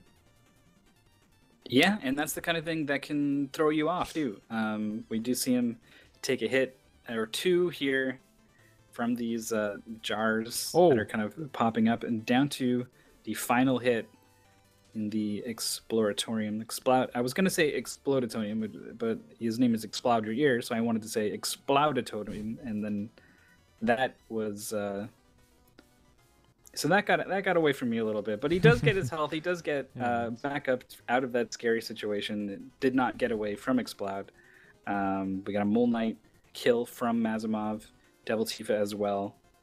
Moving on to I'm just going to call it the Plague Knight stage, and KTH is still making his way through the Lost City. So KTH time earlier was 53 minutes. So that's a very good time, and he lost a little bit of time early on in the race, and he can catch up, but he has to not die right now. So I'd rather see him like safe and sound, taking his time, rather than going for crazy strats and dying to them. It's very easy to die in Shovel Knight. We've seen even Explode, very experienced runner, die to 2 boss fights already, Spectre Knight and Treasure Knight. So you know, you have to be careful, and especially in those levels. Explodatorium for Tifa here, taking it slow, not getting launched on those spikes in the ceiling here. And something that was interesting is we saw Explode do a little detour to grab some money.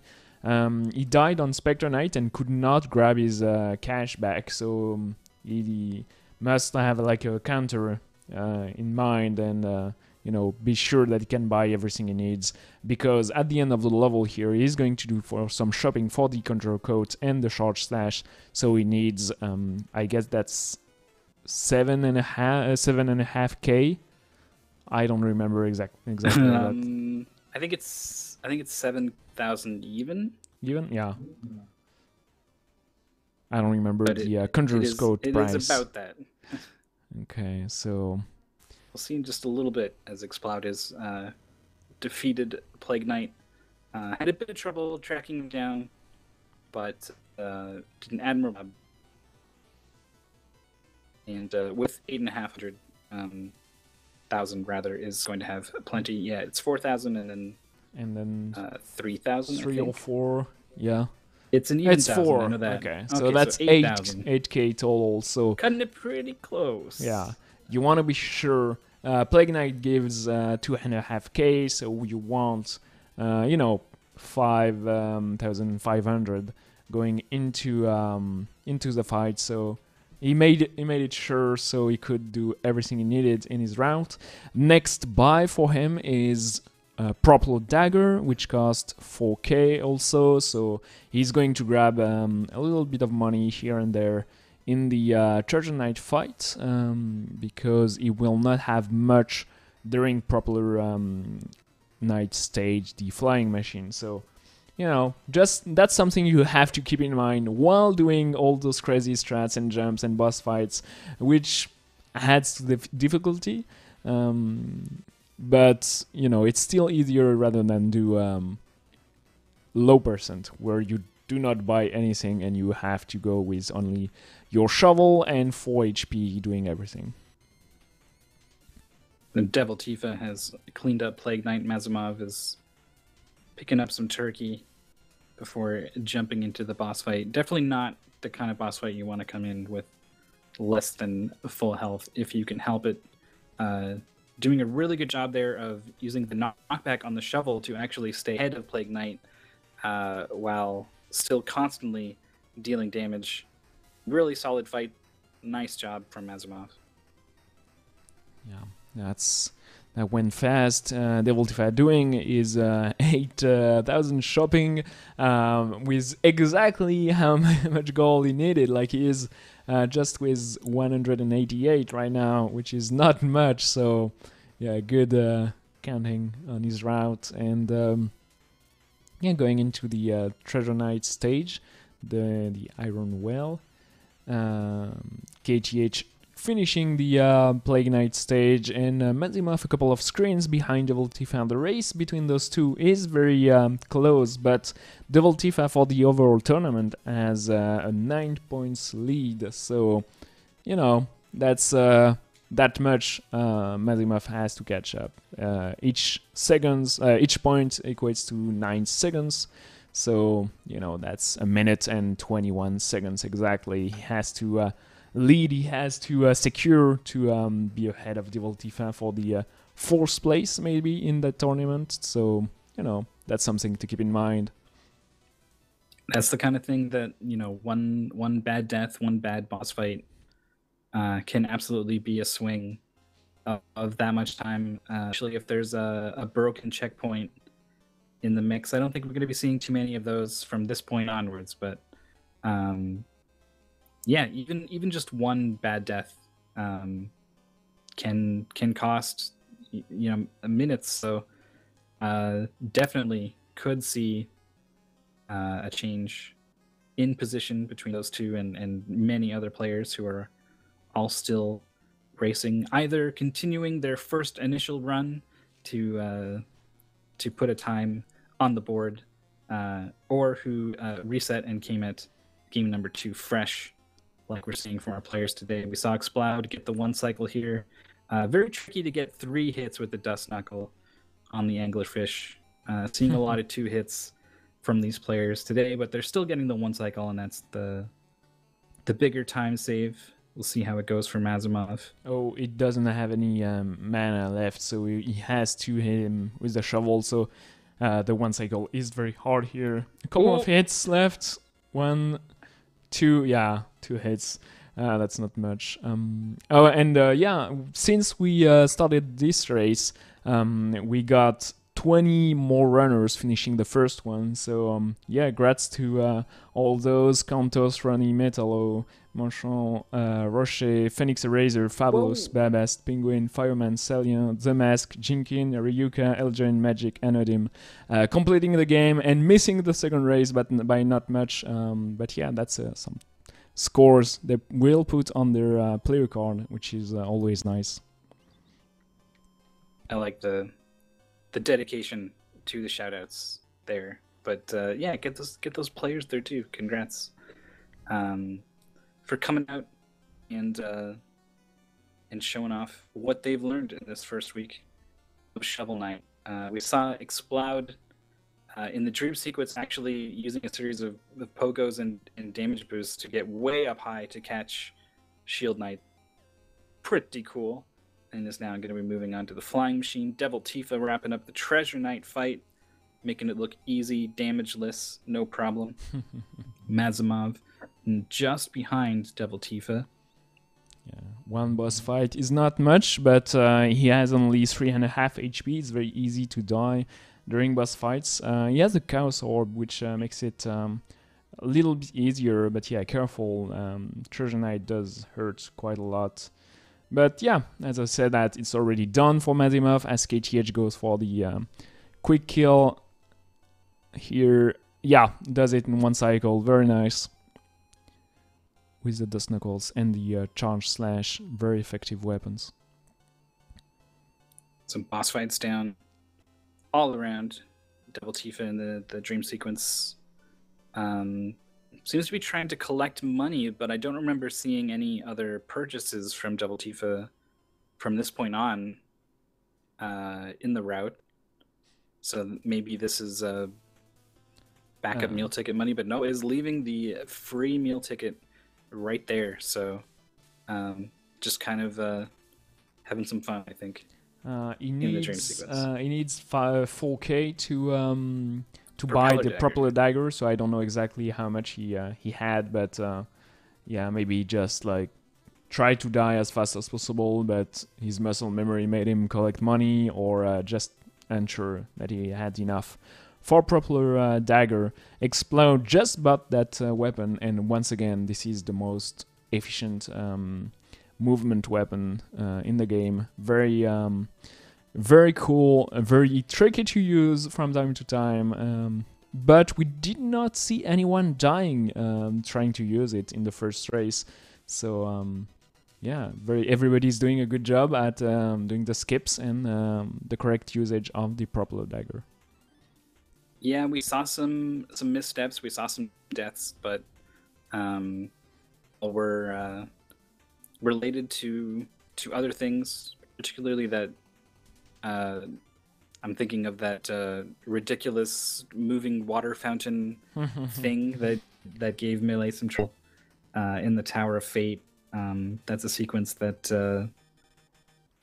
the propeller dagger, if that sequence goes wrong, the propeller dagger is a tool that might help you possibly maybe get out of it. And there's a couple other situations where the propeller dagger can save the day. And of course, we're going to be seeing plenty of it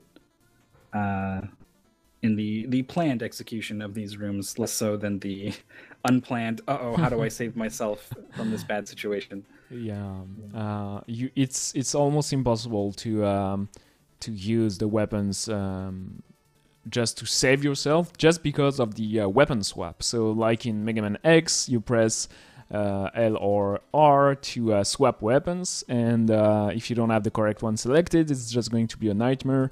Especially if it has to, if it's just to save you, you have to know exactly to which stage you're on, and usually you plan all your movement, and to save yourself, you're going to try to pogo something in the vicinity. There we just saw it though, Devil Tifa using the propeller dagger into the side of the cannonball to stall long enough for the second one to appear below to pogo off of. Nice job. Of course, the propeller dagger already equipped in that situation, that certainly makes a big difference. Yeah, that Jawa's room with those 3 Jawas is a nightmare, and the checkpoint is not far, but still, you don't want to die, and I've seen every runner die on that specific room. I feel like the Jawas sometimes are just placed like exactly where you don't want them at, and they're going to push you either forward, pushing you into the pit, or backward and just making you angry, lose time, and then you just do a mistake because of your anger, I feel. And those guys are the most ridiculous enemies in Shovel Knight. Oh, Devil Tifa, I'm missing his dagger usage here, falling back to the screen. But, those levels with connected screens are nice enough for you. If you fall into the pit, you go back to the previous screen. In like some older games, like NES game, even though that would be logical, sometimes if you fall, you don't fall back to the previous screen, you just die. Shout out to, Ninja Gaiden, Castlevania, and Mega Man. Where you can, if you climb the ladder and go back down, that's totally fine. But if you're not on that ladder, then screw you. Exactly. We should probably move on, but I want to go back to those Jawa enemies, like you said, because I had the exact experience that you were describing when I was playing this game, where it was kind of like, he got me, he's a tricky enemy, and then the 5th or 6th time around, when the 3rd one comes out exactly where you don't want him to be, and screws you over. I had this moment where I just, threw up my hands, and it was like, really, like getting like oddly sarcastic, talking to myself in my room. They are the worst, and we're seeing KTH struggling with them quite a bit. Has some charged shovels and then the respawn. That's oh my goodness. And when they push you, you cannot touch them at all. You have either to jump above them, but if you try to swing at them, and you're just going to be a couple of pixels short, and that's intentional. That's just the guys who made the movement and the wind, like the Jawas, just strong enough for you not to be able to kill them. So you have to be patient, charge a slash, and wait for them to come towards you after they're their attack, and yeah, it's just bad. So out of that that tricky situation and into a couple more, obviously, because Flying Machine is a stage filled with tricky situations, but at least that one in particular is moving on. Mazimov just barely clearing the spikes there, and one of the forced wind sections is moving on to the other. And Exploud and Devil Tifa still in the same stage. Exploud, I think, by this point had a full stage lead on all the other players, if not more. So this is, I think, a little bit of a better run for some of our other players, and I think this one is not quite going as well for Explode as it was for game number one. Yeah, we are at 29 minutes and 30 seconds into the clock tower. Devil Tifa is about 2 minutes ahead, I feel, compared to his previous run. Because at 29 minutes earlier on, Explode was the only one at the boss fight, and the every other runner was at still Purple Knight stage, the dying machine. So yeah, very, very good Devil Tifa's run, but also KTH and Mazimov doing a good job at keeping it not close, at least, not too far behind. And we are going to see what comes next in the Polar Knight stage for Explode here. Lots of tricks in that level, lots of dagger to skip some sections of the level. Very tough to pull, to do correctly, and a lot of those screens, if you try to go as fast, you're going to die, and if you don't try all those purple dagger strats, you're going to lose so much time. So it's a tough decision to make.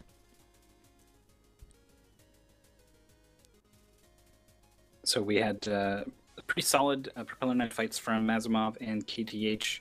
KTH only 2 hits away from getting Propeller Knight before he goes up top and does that sweeping attack, and then was able to finish it with the charge shovel. Very close between those two on the bottom, and then there's a fairly big gap between them and Devil Tifa, and then another gap between him and Explode. There's a lot of other people still racing off stream that we'll check in with. If not during the race, at least we'll certainly see the results afterwards. But it's looking like, I mean, Explode's going to run away with it. We knew he was. Very talented runner with a lot more experience than some of our poor UD guys who only had the 1 week.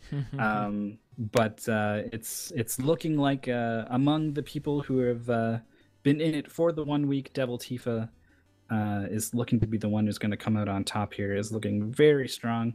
Dust Knuckles almost able to chain it back into a pogo, getting the correct height to go from the Knuckles into a pogo and get back up on top of Tinker Knight is very tricky. So that's why you're seeing most players opt for what Devil Tifa is doing and going with these pogos, though not many are going to execute on that mobile gear as well as Devil Tifa are doing. He got his 3 mobile gears on the shoulder exactly as Tinker Knight was charging at him. It's quite precise and tough to do, but the mobile gear does 1 full heart of damage, so that's a lot, and you want to be able to do that as much as possible. Oh, careful, Explode almost dying here. He died already. I missed it, but he died just before the checkpoint, as we see his money bags. That hurts. That allows the other runners to catch, with him just a little bit. And Explode having a, not as good of a run, I feel, compared to his first race. Mazimov with a death at the end of a very long stretch here. Not quite heads up enough on the layouts of the stages to know how far away from the checkpoint Mazimov was, but just based off of what I'm seeing right now, definitely a costly death in the Clockwork stage for Mazimov. Yeah, you don't want to die. You have just this screen left, and then right afterwards you have the checkpoint. So he died at the exact last moment you could. Usually that's how it works. you are not going to die, except maybe for the Jawas room. You are not going to die right after checkpoints, as Explode wraps it up with the Polar Knight fight here, no problem, even without the Chaos Orbs, just does a quick work of him. And Tifa actually hesitated here and finally made the decision to take the checkpoint. It's just like I don't know, maybe 5 to 10 seconds detour, but making it safer for everyone. Just like that's good race decision, at least interesting race decision, whether it's worth it or not. But you want to be sure you are able to clear the next couple of rooms before the next checkpoint. So KTH is dead in one hit here to Tinker Knight, but just barely able to deliver the last hit before that missile might have been a problem there. Scary situation, but clutching it out. Very nice. So he's one entire level behind Explode, but anything can happen. He was, let's see, Explode was 45 minutes earlier, and KTH was at 53, so that's about like 8-minute difference between those two players during the first race, and I feel like that's maybe a bit less we're seeing right now. Explode missing his mobile gear here, trying to go for a sweet skip, but you don't want to try it 3 times in a row. It costs a lot of mana, sadly. Nice Polar Knight kill from Devil Tifa. Still had 4 hits to take there in that fight, and that's the final Knight down for Devil Tifa. Going to be following fairly close behind Explode into the Tower of Fate. Let's see. A Tinker fight from Mazama as well. I feel like Devil Tifa is in a tough spot. He is in a good PB pace, but he might want to secure it with a little bit of shopping to get the 10 HP just to secure the boss rush. Or he could go full ham and then go for the 6 HP route he did earlier, but being in PB pace is usually something that gets to your nerves, especially during a race. That's a tough call, I feel. Yeah, and also, I imagine with so many people racing, that the players probably aren't really keeping track of where they are relative to each other. So I don't know if Devil Tifa knows at this point that I am ahead of my opponents, and I've got this many points advantage from game number 1, and is thinking about things in that way, in that sort of strategic, competitive way, or is this a tournament for fun ultimately, and maybe the PB is the focus really, more than winning the event for the day. It's hard to say. To me, I cannot talk for the runners, but to me, like we go with fun tournament, not competitive one. I would just go for PB and having a good run. For the qualifying tournament, on the other end, there will be only 2 places for the grand finals during the competitive tourneys. So if you're not top 2, you're out, and you don't have your ticket for the grand finals, and you have like just 2 more chances if we were in July to go to the grand finals. So that strategic part is going to wane a lot for a lot of those runners, because at least for Devil Tifa and KTH finished on he was the first not to get his place to the grand finals on UD5, so I know he's there probably for the grand prize, and that's something you have to keep in mind. What's your goal? Why you're joining in the UD? And just knowing exactly yourself, your PBs, and your skills is very important for all that jazz. I don't know exactly what state of mind they're currently, but it's going to be more and more present. I know.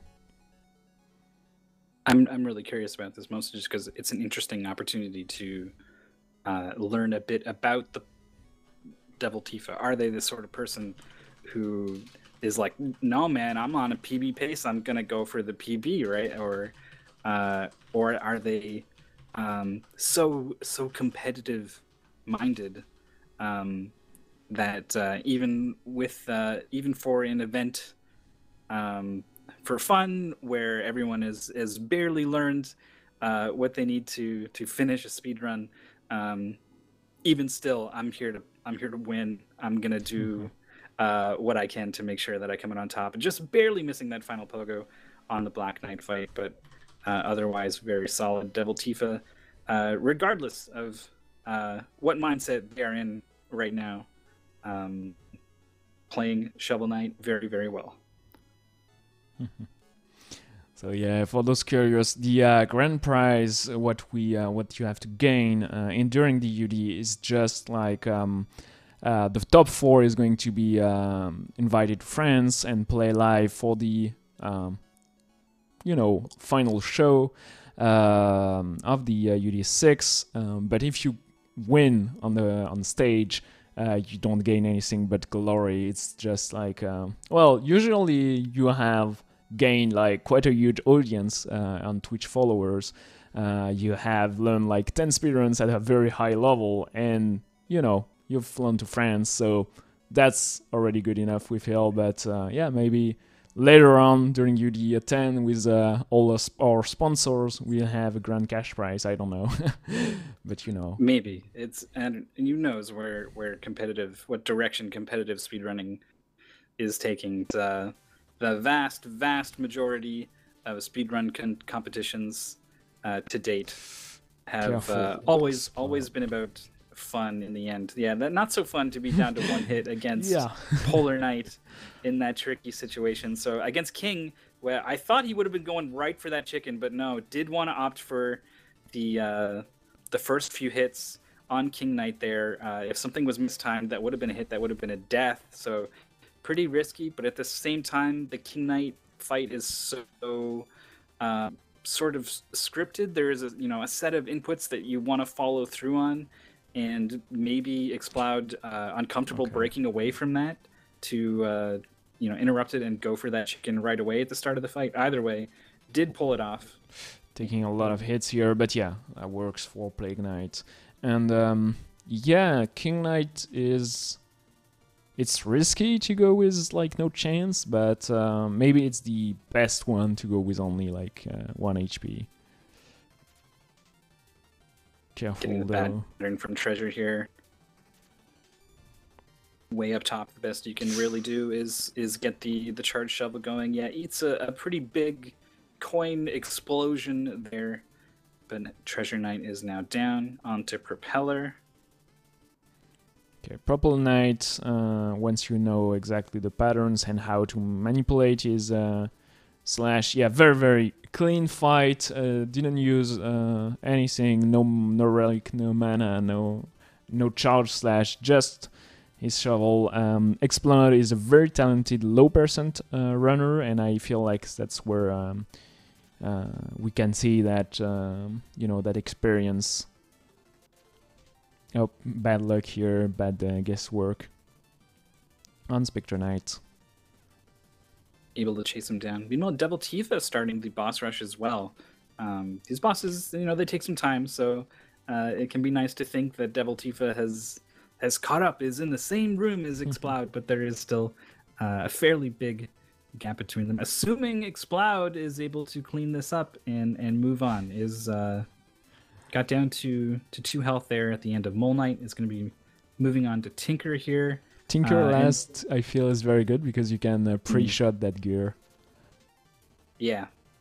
And it's also not one you really have to worry about dying. You can fall down and lose time, but I think it's pretty unlikely that a player like Exploud does die as they actually opted, I think, go for a damage boost there. Yeah, he tried twice to damage boost to go up top, but careful because you can cool, you can deflect Yeah, those I did not missiles know too. that. That's cool. Very nice, and yeah, good fight. Fell down, lost a little bit of time, but still. The boss rush takes about 3 minutes, 3 minutes and a half if you're very fast. So we can say that the Ultifa is probably like about 2 minutes behind around that time. And KTH is in the stage leading to the ascent, the stage leading to the boss rush, and Mazimov in the refight of Black Knight, having a little bit of trouble here, but should make quick work of the last few slash here. Oh, missed it. Careful. Oh, okay, Don't get nice. overzealous. Wow. That was close.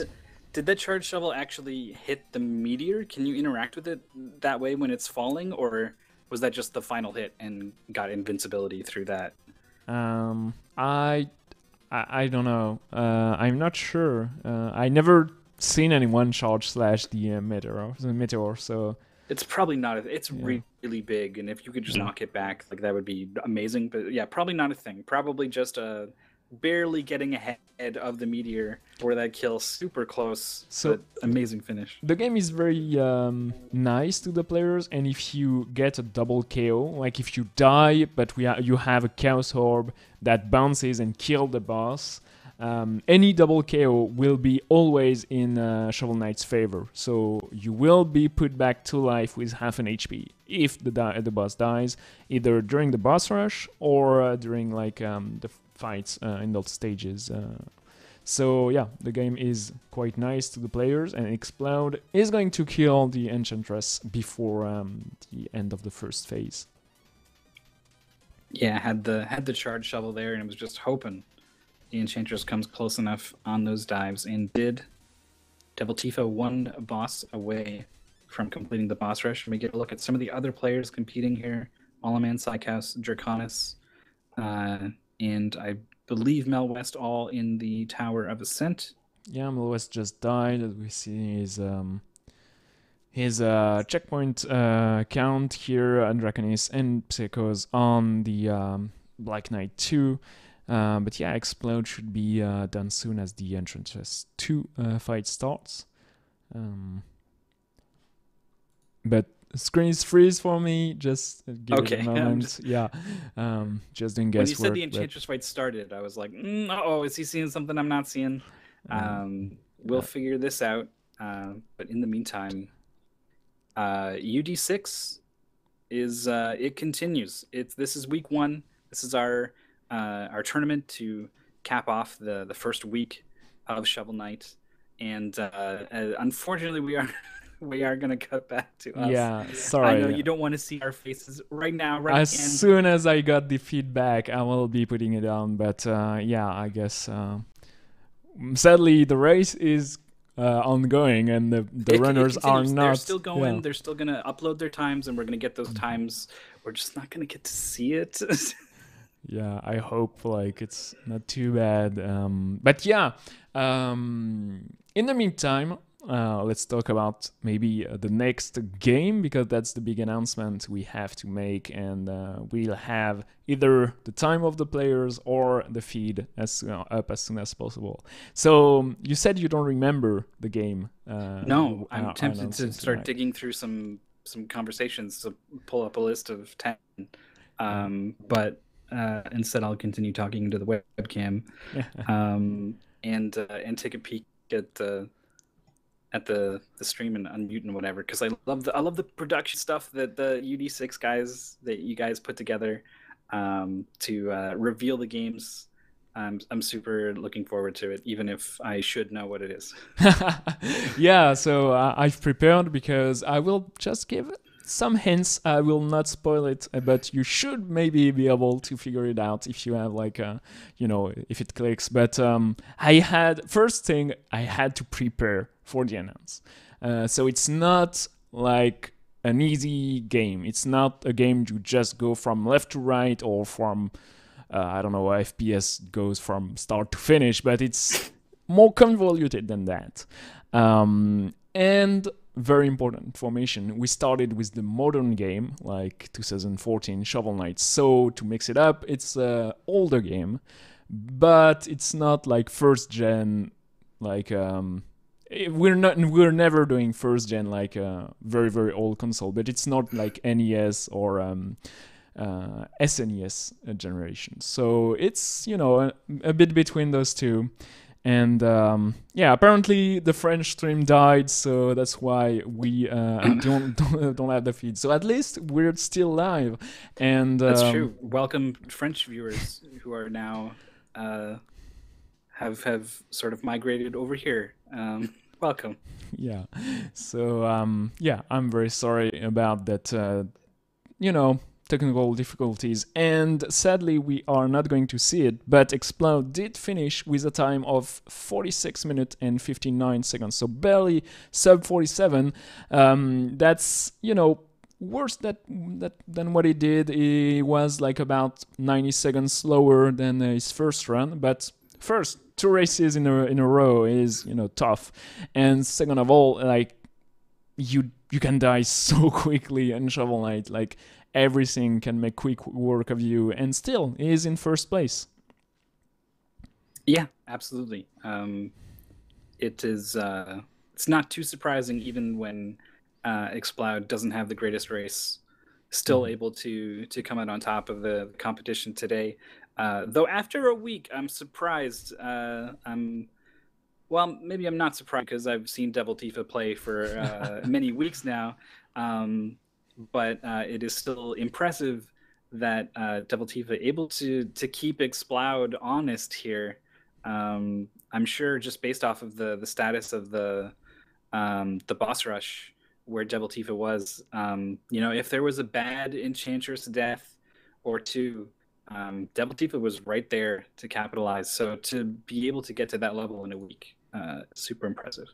Yeah, I got the so you can check it out. Also the rankings, I'm just putting them on the chat. The rankings. Devil Tifa just beat the game in 49 minutes and 21 seconds, so that's a huge PB for Devil Tifa. So he will have the sweet sword, adjusted sword on this card, like same size on both the grind PB and the race PB, because obviously if you do like a race PB, it is your overall PB. It's not like you don't have to grind a PB for the PB grind. It would be interesting. So yeah, exactly, Fragbringer. I just posted the times of everyone. We are not doing the races on SRL because we are doing a more open way of doing things, and you just register and the race is starting whether you're here or not. You don't have to dot ready, which is very good for smaller races, but when we have like 76 runners, we cannot wait for everybody. So and Explode giving us his feedback. He hates this game sometimes. Understandable. But then you throw in the Kappa face there to properly express the mixed emotions, I think, that can happen in a game as punishing as Shovel Knight. Those deaths, boy, they can cost you so much time for just a small mistake, and so many boss fights that are they're tricky. You need to be able to read and react and adapt to the couple possibilities that are there, and then even when you do, there are fights like the King Knight fight where it is very precise to get those shovel cancels, to stay far enough ahead of King Knight to be in position to get the double pogos and stuff. There's a lot going on in a game like Shovel Knight. So even the best, we've had Shovel Knight tournaments on Speed Gaming in the past. And even the best players don't get it right every time. So Explode's going to walk it off. And now here's the thing, though. Explode, Shovel Knight runner, very good. Does Explode come back for game number 2? Yes, so that's something I like to say, but Explode did not join because of Shovel Knight. He's a good viewer of mine, and he likes the UD, and he was in my stream before UD 6 started, and he was like, yes, I'm doing, he said to me, I'm burnt out on Shovel Knight, I'm going to do other games, other 10 games, I'm going to join this UD. So he helped a lot the community on Shovel Knight, and I'm deeply sorry we put that on his mind, like having to grind again Shovel Knight. But yes, he is going back to the other 9 games, so he got a little head start on Shovel Knight. But I'm not sure, but I'm pretty confident he's not a speedrunner of the second game. The second game, which also never had a tournament on speed gaming, or I missed it completely. But I feel I'm following the newest feed. If it's not a NES or SNES game, chances are pretty slim.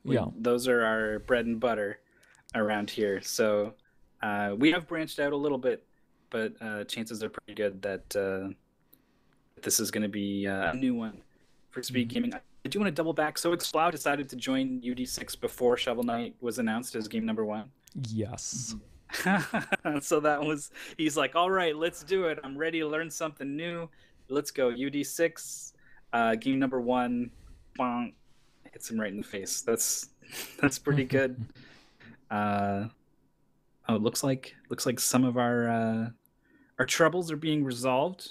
Yeah, apparently. I still don't have the feed, and I'm scared to reload it right now. Let's just try. If it doesn't work, I'll come back to our faces. But yeah, I still have the same frozen screen as before, so we still have to talk about here.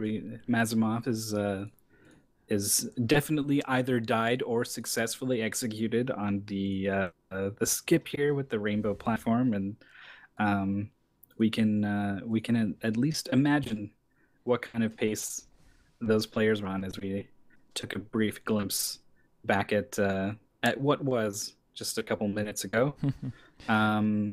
Yeah, the combined point amount is what we're playing for today.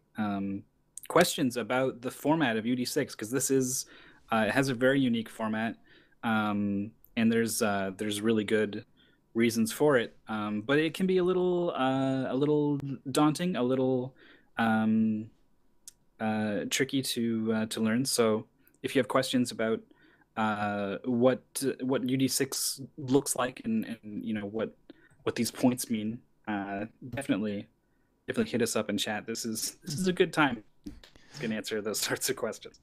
Yeah. So okay, just give me a second. I need to check the feed if I can get everything up and running. Because we have like some sweet clips and stuff we want to show you. Absolutely. Okay, for the reveal of game 2, which I know but Mythical doesn't, so I want to be here for his reaction. And I'm super happy we did one game at a time, because seeing all those runners learn Shovel Knight at the same time was just super exciting. Like really, it is, very interesting to see how well all those runners are doing. And here we go. We have Toru, Ayash, Gransvant, and Vlad for the end of their race. So just to present quickly those runners. Toru had 1 hour and 2 minutes, barely not making it on the first race. Vlad got 1 hour and 2 minutes and 36 seconds, so very close to each other.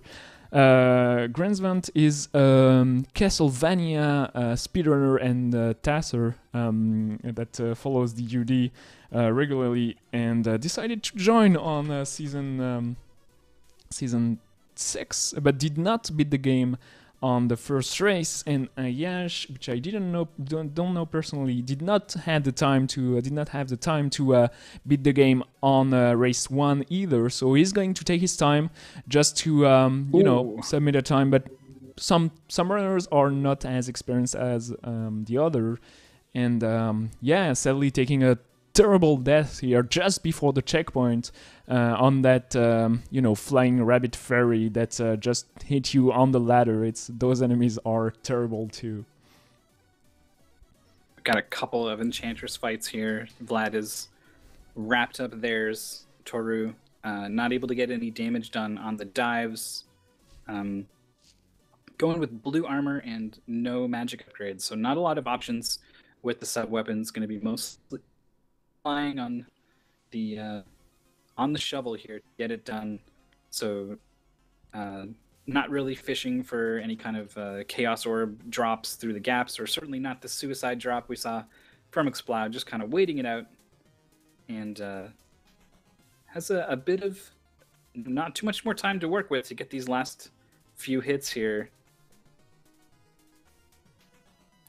Yeah, he is using his small amount of mana just to get some dagger hits. Just, one last for Toru, and it is done.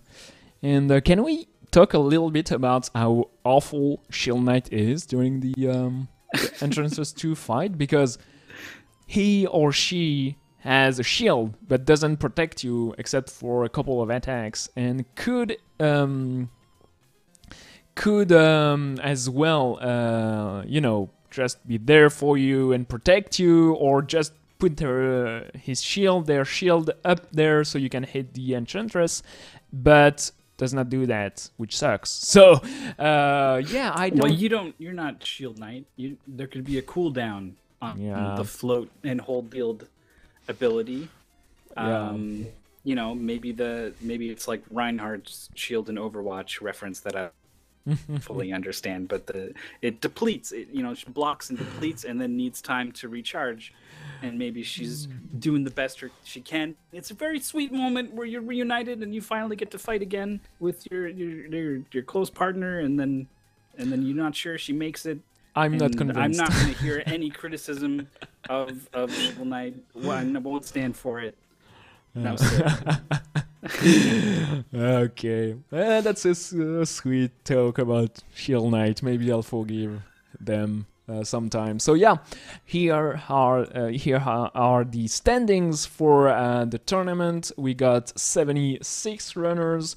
We got a couple of them, maybe a dozen that did not submit any time, but everyone else did their best. But Explode crushed the competition, and the 2 times ended up first place. Devoltifa did fantastic on the second race and got a PB. Madimov secured the 3rd place, but very close, 1 point ahead of KTH. Wow. That's a very, very close... very close race. Melwest in the 5th place. 2 solid races, but died quite a lot apparently. Amoli Man just be after him. Draconis, Psychos.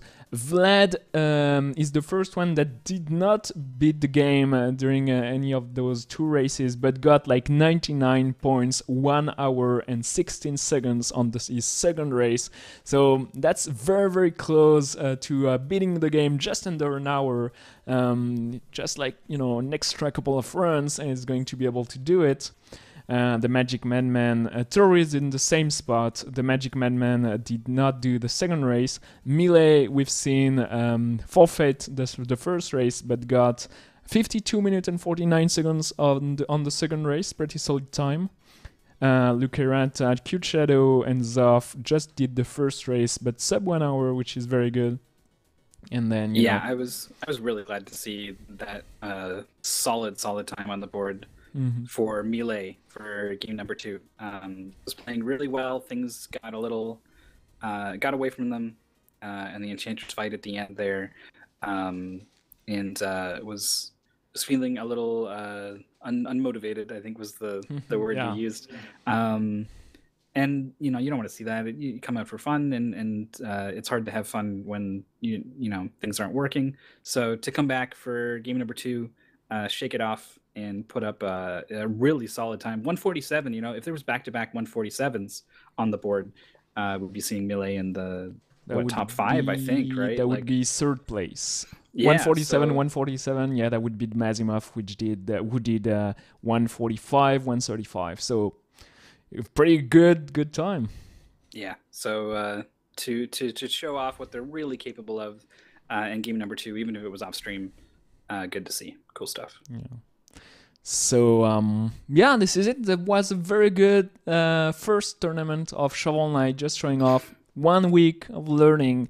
I know exactly. I'm watching. I have to have the French stream on the side, and just I'm not hearing them, but just watching their face, I know Jan is the As it gets CGV. progressively more excited in the Yeah. eyes and the eyebrows and the Yeah, so they're getting into like giving some hints about the next game. But yeah, before that, season just started. If you want to learn some new games, do join UD6. It's still open. We just did like 1 week of learning Shovel Knight. What we've done there, you can do when the runners are going to take a break, because every runner need a break during a UD. Like between, I guess, July and August, some runners are going just not to play the games for 1 month, just to relax. So yeah, it's never too late to join. The registration are grand open at least until July. After July, it's going to be more complicated to join, I feel. But if you want to learn Shovel Knight, you can join. We have a Discord open. If you have any questions about the event, if you like what you see, just be sure to follow Speed Gaming, because we are going to stream every tourney on in here, either Speed Gaming 1 or 2 or 3 or 4, depending on the other events going on. We have a lot of tournaments going on Speed Gaming. I'm following not so closely, but the LLTTP tourney, and yeah, it's time. It's time. It's time.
Castlevania Aria of Sorrow. I never played the game. Did you?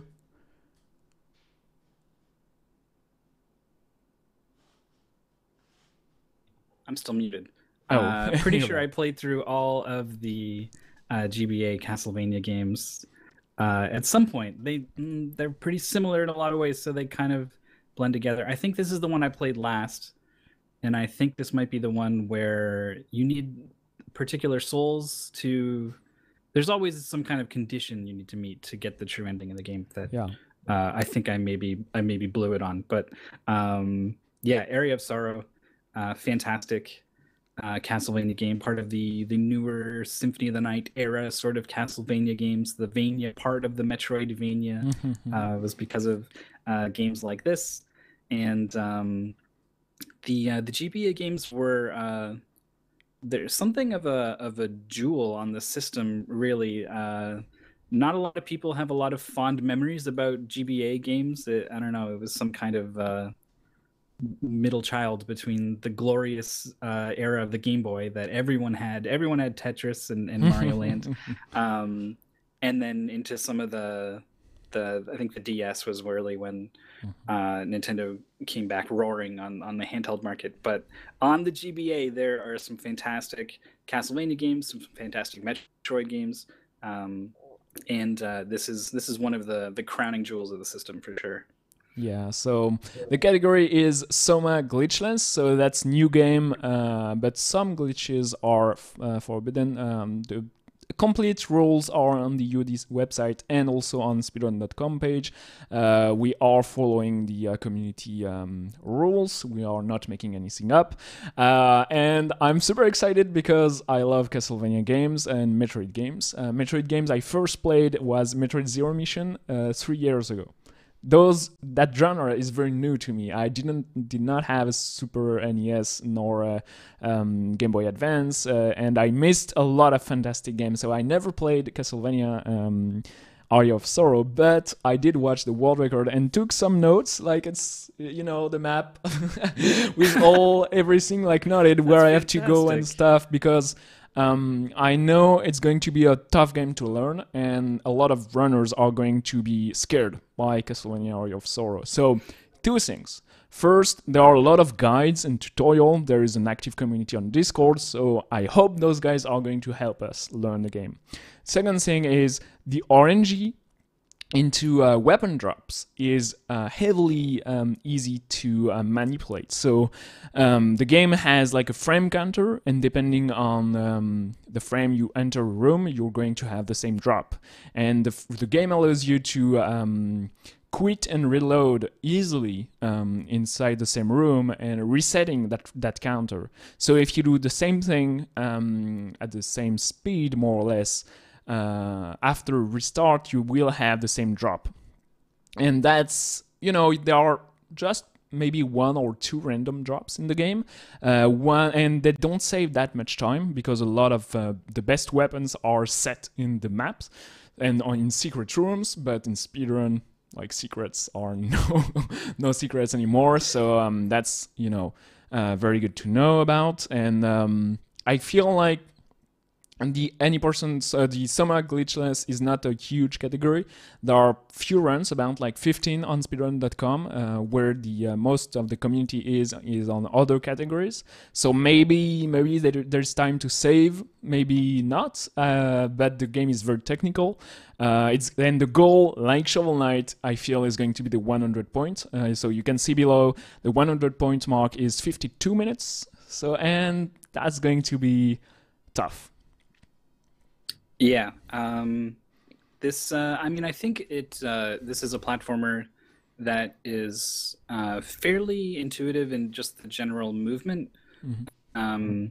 In Shovel Knight, I felt that way at first, and then I realized, like, oh, actually doing the shovel canceling stuff, like, that doesn't that takes practice. That doesn't just kind of come to you naturally.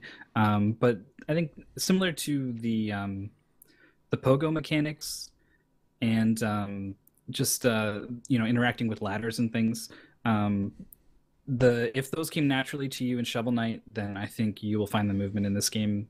It will also kind of come naturally to you if you're at that level of experience with platformers.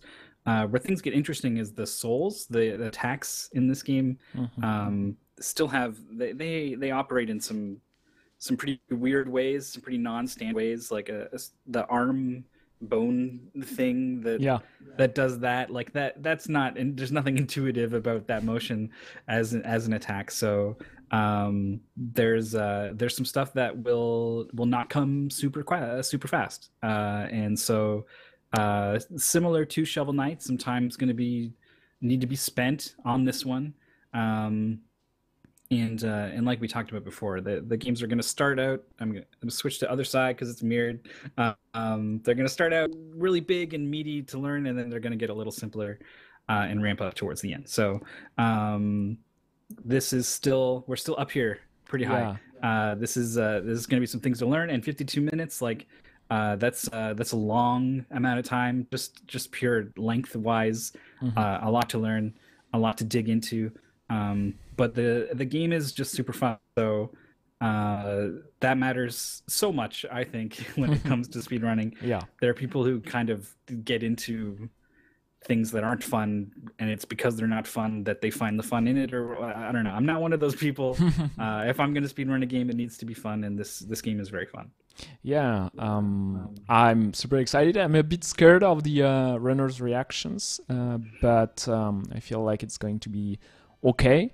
Um, uh, it's it's going to be long. I'm going to learn the game with you guys, and I'm sure you're going to pick it up too. So you were able to play and commentate alongside with the runners. So Castlevania Area of Sorrow is going to be a nice and long thing to learn. Let's be sure that a lot of movement text and a lot of smaller stuff is not needed for early on the speedrun. We have to remember to know just what's needed to understand the route of the world record, and then we'll go from that. And tomorrow we are going to do a blind race. So I'm going to try to have some streams up on Speed Gaming, just with some more experienced runners, because I feel like if we do a total blind race, it's going to be like a complete mess of no one knowing where to go. Yeah, especially the required souls you need to access the true ending of the game. That might just be a wall for people, so Yeah. that will need to be addressed. But we are going to, cut it here. We're going to go learn Castlevania Area of Sorrow, maybe, refine our training on Shovel Knight. And so tomorrow, blind race on Area of Sorrow. Well, first race on Area of Sorrow. I'm going to try to have some runner of the community to do commentary alongside with me, so we have some insight, which is going to help. We're going to have the second race on Thursday, same thing, with another experienced runner, so we have more idea of what's going on. And on next Saturday, we're going to do probably 2 times Castlevania Area of Sorrow back to back, like today for Shovel Knight. See how far the runners are into it. Maybe nobody is going to be able to beat the game in under 52 minutes. Maybe everybody is going to do sub 40. I don't know yet. I don't know how quick the runners are, and it's going to be fun.